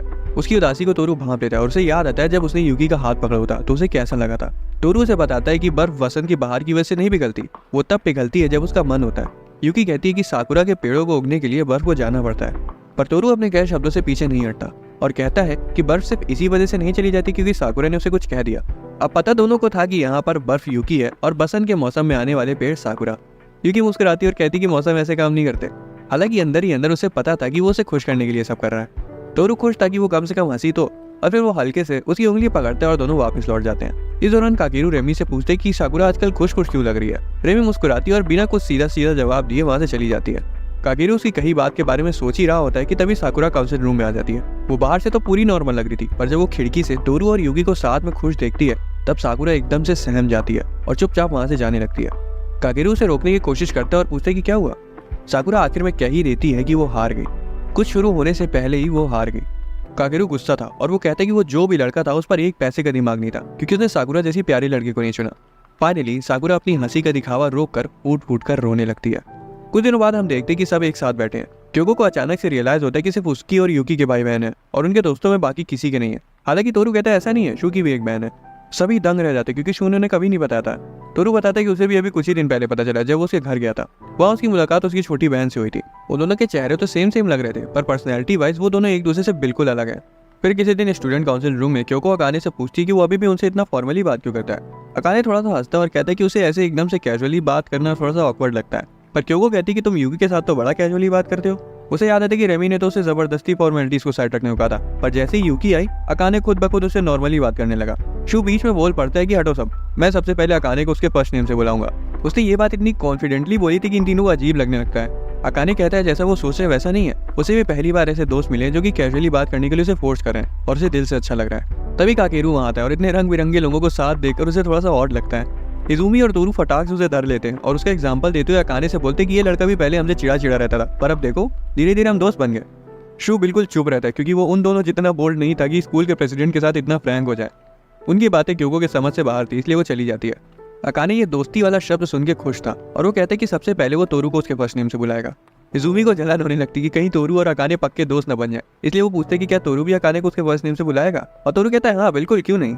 इजुमी खुश होता है कि अब उसे तोरू को अपने बेस्ट फ्रेंड की लिस्ट से हटाकर ब्लैक लिस्ट करना होगा। काकेरू तो घबरा जाता है पर इजुमी हंस के बात टाल देता है। अकाने फिर कैजुअली बोलता है कि अरे वो इजुमी का दोस्त नहीं लेगा। इजुमी शर्मा जाता है और तुरंत क्लास से भाग जाता है। कुछ दिनों बाद अकाने और इजुमी इस बात को लेकर लड़ रहे थे कि उन दोनों में से लंबा कौन है। वो सामने से जा रही साकुरा से भी पूछते कि वो बताए कि उन दोनों में से लंबा कौन है। साकुरा उन दोनों को डांट लगाती कि वो दोनों इतनी छोटी सी बात को लेकर लड़ रहे हैं। कुछ दिनों बाद इजुमी हनोका को अपने दोस्तों से मिलवाता है। हनोका को लड़कों से थोड़ा डर लगता था पर उसे काकेरू और तोरू से कोई दिक्कत नहीं थी। तोरू काकेरू को नीची नजरों से देखता है, जैसे कि बोल रहा हो देखा वो मुझे तुमसे ज्यादा मानती है। फिर वो दोनों हनोका के मन में अपनी इमेज अच्छी करने के लिए उसे चॉकलेट टॉफी देने लगते हैं। पर जैसे शू वहाँ आता है हनोका बहुत डर जाती है और झट से इजुमी के पीछे छिप जाती है और कहती कि शू बहुत तेज बोलता है और किसी को भी चैन से बैठने नहीं देता, जिससे बेचारे शू का दिल टूट जाता है। बाद में इतना तेज बोलने की वजह से शू का गला दर्द होने लगता है। क्योंकि और यूकी कहती कि अगर तबीयत नहीं सही लग रही तो घर चले जाओ ना। शू ऐसे तो चुप नहीं रहता पर अब जब उसका गला ही दर्द कर रहा था तो उसे ना चाहते हुए भी शांत रहना पड़ता है। हॉल में भी उसे हनोका मिलती है जो कि एक भारी बॉक्स उठाए कहीं जा रही थी। शू से वो बॉक्स ले लेता है पर बोलता कुछ नहीं। हनोका को बुरा लग रहा था जो उसने कल बोला था उसके लिए। वो उसे माफी मांगना चाहती थी पर शू उसे बीच में ही रोककर चला जाता है। अगले दिन फिर से शू अपने यूजुअल फॉर्म में वापस आ जाता है और हनोका उसे छुपकर देख रही थी और तभी साकुरा पीछे से आकर उसे डरा देती है। हनोका उसे बताती है कि वो शू से माफी मांगना चाहती है, पर जैसे ही शू रूम से बाहर आकर अपनी बकवास शुरू करता है तब वो फिर से उस पर चिल्ला के भाग जाती है। दूसरी तरफ हम शू की छोटी बहन को देखते हैं जिसे क्लास टीचर उसे कह रहे थे कि वो अपने पसंद के स्कूल में एडमिशन लेने के लायक नहीं है। वो बुड्ढा तो उस पर हंस तक देता है कि उसने इतना बेकार होने के बावजूद इतने अच्छे स्कूल में एडमिशन लेने का सोच भी कैसे लिया। जब शू देखता है कि उसकी छोटी बहन सोफे पर तकिए से मुंह दबाए बैठी हुई है तब वो चुपचाप जाके उसके बगल में बैठ जाता है और अखबार पढ़ने लगता है। उसकी बहन बोलती है कि उसे डिनर नहीं करना और शू पूछता है किस लिए। फिर उसकी बहन अपने टीचर के बारे में उसे बताती है कि कैसे उसके मार्क्स को देखकर वो हंस पड़े थे। शू तो बौरा जाता है क्योंकि उसे पता था कि उसकी छोटी बहन कितना मन लगाकर पढ़ती है और किसी का भी उस पर इस तरह से हंसने का कोई हक नहीं बनता। वो उसे कहता है कि उस टीचर को कभी घर लेकर आना, मैं उसकी क्लास लेता हूँ। उसकी बहन रोने लगती है और बोलती कि वो इतनी मेहनत करती है फिर भी उसके मार्क्स नहीं आते और उसके टीचर ने बोला है कि वो उस स्कूल में कभी भी नहीं जा सकती जहाँ उसे जाना है। वो फूट फूट कर रोने लगती है। शू उसका सिर चलाता है और उसे शांत करता है। ये क्या करके जिस स्कूल में वो जाना चाहती है वो उतना अच्छा है भी नहीं, खासकर वहाँ की यूनिफॉर्म, उसे उसके स्कूल आना चाहिए। अगले दिन स्कूल में शू क्योको से पूछते कि क्या वो उसकी बहन को पढ़ा देगी। क्योको उसकी बात समझती है और मान जाती है। शाम को जब शू की बहन उसके घर आती है तो वो इजुमी को उसका भाई समझ लेती है। क्योको बोलती कि वो तुरंत पढ़ानी शुरू करेंगे क्योंकि उसे पता है कि मतोबा को नए लोगों के साथ सेटल होने में थोड़ा समय लगता है। वो पहले उसे जानना चाहती थी। धीरे धीरे वो ओपन अप होने लगती है और बताती कि उसके पास सिर्फ शू का नंबर है और अगर वो घर लेट से पहुंचेगी तो वो उसे छोड़ेगा नहीं। क्योको हंसने लगती है और सोचती कि वो दोनों सच में क्लोज हैं। इस दौरान शू तोरू को अपने साथ मंदिर लेकर आता है। उसे अपनी बहन के लिए एक महंगा वाला लकी चार्म खरीदना था। तोरू को थोड़ा डाउट था कि क्या वो उसे लेगी भी, हालांकि शू को पता था कि वो लेगी। उन दोनों भाई बहन को अंदर ही अंदर पता था कि वो एक दूसरे से बहुत प्यार करते हैं। अब क्रिसमस आने वाला था और क्योको के घर पर शोता और क्योसुके बोलते हैं कि वो खुद भले ही न रहे पर इजुमी वहाँ जरूर होना चाहिए। हालांकि इजुमी वादा नहीं करता कि वो आ पाएगा क्योंकि क्रिसमस की वजह से शॉप पर काफी ऑर्डर्स हैं। शोता और क्योसुके उसे इतना प्लीज बोलते हैं जितना उन्होंने जिंदगी में क्योको से कभी नहीं बोला होगा और बेचारी पूछती कि उन्हें पता है ना कि वो उसे डेट कर रहा है, उन दोनों को नहीं। दूसरी तरफ तोरू के अपने अलग दुख थे। वो काकेरू और शू को साथ ले जाता है। वो उन्हें अपनी उलझी हुई लव लाइफ के बारे में बात करने के लिए लाया था। सबसे पहले वो बताता है कि पहले वो क्योको को पसंद करता था, फिर साकुरा उसे पसंद करने लगी और आखिर में यूकी, जिसे ना तो वो अपनी दोस्त बोल सकता है और ना ही अपनी गर्लफ्रेंड। वो दोनों क्योको और साकुरा वाली बात पर तो शांत रहते हैं पर जब यूकी वाली सिचुएशन को सुनते हैं तब हैरान हो जाते हैं क्योंकि उन्हें लग रहा था कि वो और तोरू तो डेट कर ही रहे हैं। शू से सीधा सीधा पूछता है कि क्या उसे यूकी पसंद है या नहीं। तोरू भी साफ साफ बोल देता है कि हाँ उसे यूकी पसंद है पर फिर भी वो अभी पूरे दिल से इस बात को एक्सेप्ट नहीं कर पा रहा है। काकेरू चिल्लाने लगता है कि उसे दूसरों के ओपिनियंस के बारे में नहीं सोचना चाहिए, उसे इस बात से आगे का फैसला लेना चाहिए कि वो क्या सोचता है और जो रिश्ता अभी उसका यूकी के साथ है क्या वो उसे खुश है। तोरू तो उसकी बात सुन के दंग रह जाता है कि इस लाल बाल के अंदर इतना दिमाग कहाँ से आया। एक दिन लंच के वक्त यूकी तोरू के पास आती है और पूछती है कि क्या वो उसके घर आकर उसका नया गेम ट्राई कर सकती है। तोरू पहले तो हिचकिचाता है पर फिर मान जाता है क्योंकि उसे पता था कि जिस बात से वो डर रहा है वो आज नहीं तो कल होगी ही। उस दिन शाम को यूकी तोरू के घर आती है और वो हैरान थी कि वो इतने बड़े बंगले में रहता है। पर तोरू पता नहीं क्यों अजीब बिहेव कर रहा था, जैसे कि वो किसी दोस्त को नहीं बल्कि सबसे छिपाकर किसी चोर को अपने घर लेकर आया हो। यूकी को लग रहा था कि शायद वो अपने पेरेंट्स से उसे मिलवाना नहीं चाहता। वो उसे कमरे में ले जाता है और दरवाजा लॉक करके टाई डीली करने लगता है। यूकी तो डर जाती कि कहीं वो उसका फायदा तो नहीं उठाने वाला है। तोरू समझ जाती कि वो बैली क्या सोच रही है, इसलिए वो दरवाजा खोल देता है ताकि उसे कभी भी जाना हो तो चली जाए। यूकी तुरंत बोलती कि वो उसे डर वर नहीं रही है और तभी कोई कमरे में घुसने की कोशिश करता है। तोरू फौरन दरवाजा बंद कर देता है। यूकी को लग रहा था कि वो उसकी मम्मी है पर वो उसकी हाउस कीपर याशिरो थी। तोरू नहीं चाहता था कि वो यूकी से मिले क्योंकि उन्हें हर जगह अपनी टांग अड़ाने की आदत है। वो यूकी से बहुत प्यार से बात करती है पर तोरू के पास जाके उसे धमकी वाली टोन में बोलती है कि वो उसके साथ कुछ उल्टा सीधा करने का तो सोच भी ना ले, उसे उसकी मम्मी से सब बताने में समय नहीं लगेगा। तोरू बोलता है कि वो वैसे भी याशिरो के घर में होने की वजह से कुछ कर भी नहीं सकता। यूकी तो दंग रह जाती है कि उसका मतलब क्या है। तोरू समझ जाता है कि वो परेशान हो रही है, इसलिए वो धीरे से उसके सिर पर हाथ रखता है और बोलता है ज्यादा मत सोचो, चलो गेम खेलते हैं। तोरू को समझ आ गया था कि अभी के लिए इतना काफी है। स्कूल के लास्ट डे पर सभी काउंसिल रूम में वापस आते हैं। रेमी काकेरू का इंतजार कर रही थी और जैसे ही वो आता है वो तुरंत उसे क्रिसमस सेलिब्रेट करने के लिए अपने घर बुलाती है। काकेरू पता नहीं क्यों घबरा जाता है और मना कर देता है। सभी गुस्सा आ जाते हैं। तोरू और क्योको उसे पकड़ लेते हैं और इजुमी से उसे 2 खींच के चांटे लगाने को बोलते हैं। काकेरू बेचारा डर जाता है और सफाई देता है कि ऐसा नहीं है कि वो जाना नहीं चाहता। असल में रेमी के घर में ढेर सारे कीड़े मकोड़े पले हुए और उन्हें देखते ही उसकी आत्माओं से टाटा बाय बाय कह देती है। क्योको के घर पर उसकी मम्मी उसके अच्छे मार्क्स की तारीफ करती है और फिर उसे आगे की पढ़ाई के बारे में बातें करने लगती हैं। क्योको एकदम से शांत हो जाती है क्योंकि उसे रियलाइज होता है कि वो स्कूल खत्म करने के कितना नजदीक है और अब जल्द ही उसकी जिंदगी बदलने वाली है। हम अकाने को देखते हैं जिसे रास्ते में यूकी की बड़ी बहन मिल जाती है और वो पूछती है कि उसके ग्लासेस कहाँ गए। अकाने बताता है कि उसने हाल ही में कॉन्टैक्ट लेंसेज लगवाए हैं। फिर वो अचानक से बोलता है कि मैं आपको भी एक दूंगा, क्रिसमस गिफ्ट समझकर आप उसे रख लेना। इस मुलाकात के बाद से वो दोनों क्लोज आते गए। दूसरी तरफ तोरू और यूकी साथ में घूमने जाते हैं। शू अपनी बहन के साथ क्रिसमस बिता रहा था और साकुरा काकेरू को समझा रही थी कि उसे रेमी के घर जाना चाहिए। इधर क्योको के पापा उसका दिमाग खाए जा रहे थे ये पूछ कर कि इजुमी आएगा या नहीं, जबकि उन्हें पता था कि उसे दुकान पर मदद करनी है। हालांकि इजुमी थोड़ी देर में आ जाता है। क्योको से ज्यादा तो क्योसुकी और शोता एक्साइटेड थे उससे मिलकर। वो तो बस मिलने आया था पर वो दोनों उसे 1 घंटे तक चढ़ते रहते हैं। आखिर में क्योको जैसे तैसे उसे बाहर ले आती है और फाइनली उन्हें अकेले बात करने का मौका मिलता है। उसके पीछे पीछे चलती है और एक जगह रुक कर स्कूल खत्म होने वाली बात को लाती है। उसे बताती है कि वो स्कूल खत्म होने के बाद भी उसके साथ रहना चाहती है। इजुमी पलट के उसे देखता है और फिर अचानक से उसे प्रपोज कर देता है और ऐसा वैसा प्रपोजल नहीं, सीधा शादी का प्रपोजल। इतना बोलकर वो वहां से जाने लगता है पर क्योको उसे रोकती है और बोलती कि वो भी उसके साथ हमेशा रहना चाहती है। वो एक दूसरे के सामने सिर झुका के साथ में रहने का प्रॉमिस करते हैं और तभी इजुमी को घर से कॉल आ जाता है और वो उसे वहां छोड़कर चला जाता है। न्यू ईयर में वो दोनों साथ में मंदिर जाते हैं और क्योको बोलती कि कितना अजीब है ना कि इस साल के आखिर में वो उसे देख रही है और नए साल की शुरुआत में भी वो उसे ही देखेगी। इजुमी तो विश करता है कि हर साल ऐसा ही हो। फिर घर जाते वक्त क्योको से पूछती कि क्या वो हमेशा साथ रहेंगे। इजुमी उसका हाथ कस के पकड़ते और वादा करता है कि हाँ वो रहेंगे। फिर स्कूल का आखिरी दिन आ जाता है और लगभग सभी बच्चे अपने लॉकर्स खाली कर चुके थे, बस यूकी को छोड़कर, जिसके लॉकर में अभी भी ढेर सारा सामान ठूसा हुआ था। तोरू का भी यही हाल था। अब दोस्त होने के नाते 2 का बोझ सब ढोते हैं। क्योंकि शानी बन के खाली हाथ खिसकने का सोच रही थी पर तोरू 2 सेकंड में उसकी शान पत्ती निकाल देता है और अपना आधा सामान उसे पकड़ा देता है। तभी शू भी बड़े मजे से वहां आता है और उन्हें याद आता है कि उनके पास काफी सामान है जो उन्हें उसे वापस करना है और वो वापस कर भी देते हैं। अब कोई खाली हाथ नहीं जाता। स्टूडेंट काउंसिल रूम में साकुरा साफ सफाई कर रही थी और रेमी को स्कूल का एक पुराना पैम्फलेट मिलता है। वो बात कर ही रही थी और तभी अकाने और काकेरू वहां आ जाते हैं और पैम्फलेट को देखकर हॉलीडेज की बात करने लगते हैं। रेमी बोलती है कि उन्हें एक ट्रिप प्लान करनी चाहिए। वो दोनों कुछ बोल पाते उससे पहले ही साकुरा उन्हें रोकती है और बोलती है थम जाओ थोड़ा। फिर भी अकाने रोड ट्रिप्स की बात करने लगता है और कहता है कि जल्द ही वो अपना लाइसेंस लेने वाला है। अचानक से रेमी शांत हो जाती है और चुपचाप वहां से निकलने की कोशिश करती है पर साकुरा उसे रोकते हुए बोलती है रुक जा छोरी, कितने जा रही है। उसके गाल खींचती है और पूछती है कि वो चुपचाप ऐसे क्यों जा रही थी। थोड़ी देर में रेमी बता देती है कि उसे नहीं पसंद कि अब सबको लाइसेंस मिल जाएगा क्योंकि इससे उसे महसूस होता है कि सब कहीं दूर चले जाएंगे और कभी वापस नहीं आएंगे। साकुरा उसे समझाती है कि सब दूर जा रहे हैं, इसका मतलब ये थोड़ी ना कि सब खत्म हो जाएगा, वो स्कूल खत्म होने के बाद भी दोस्त ही रहेंगे। अकाने तो वादा करते हैं कि जब भी उसे उसका लाइसेंस मिलेगा तब वो सबको अपने साथ एक बढ़िया सी ट्रिप पर ले जाएगा। दूसरी तरफ इजुमी और क्योको घर पर अकेले होते हैं और क्योको इजुमी की गोद में सिर रखकर आराम कर रही थी। इजुमी गहरी सोच में चला जाता है और सोचता है कि कभी अगर ऐसा हुआ ही ना होता तो, अगर उसने उस दिन शोता की मदद ही ना करी होती तो। वो सोचता है कि क्या कभी तोरू और यूकी एक दूसरे के नजदीक आ पाएंगे, और क्या होता अगर वो काकेरू से दोस्ती ही न की होते, क्या तब भी साकुरा को तोरू पसंद आता। फिर वो सोचता है कि उसका क्या होता, क्या वो हमेशा एक बैकग्राउंड कैरेक्टर बना रह जाता, क्या वो कभी क्योको से बात नहीं कर पाता।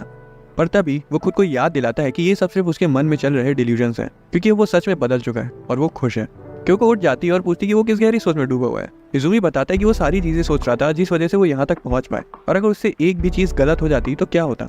क्योंकि उठकर उस पर टेक लेके बैठ जाती है और बोलती है कि जो कुछ भी हुआ वो होना ही था।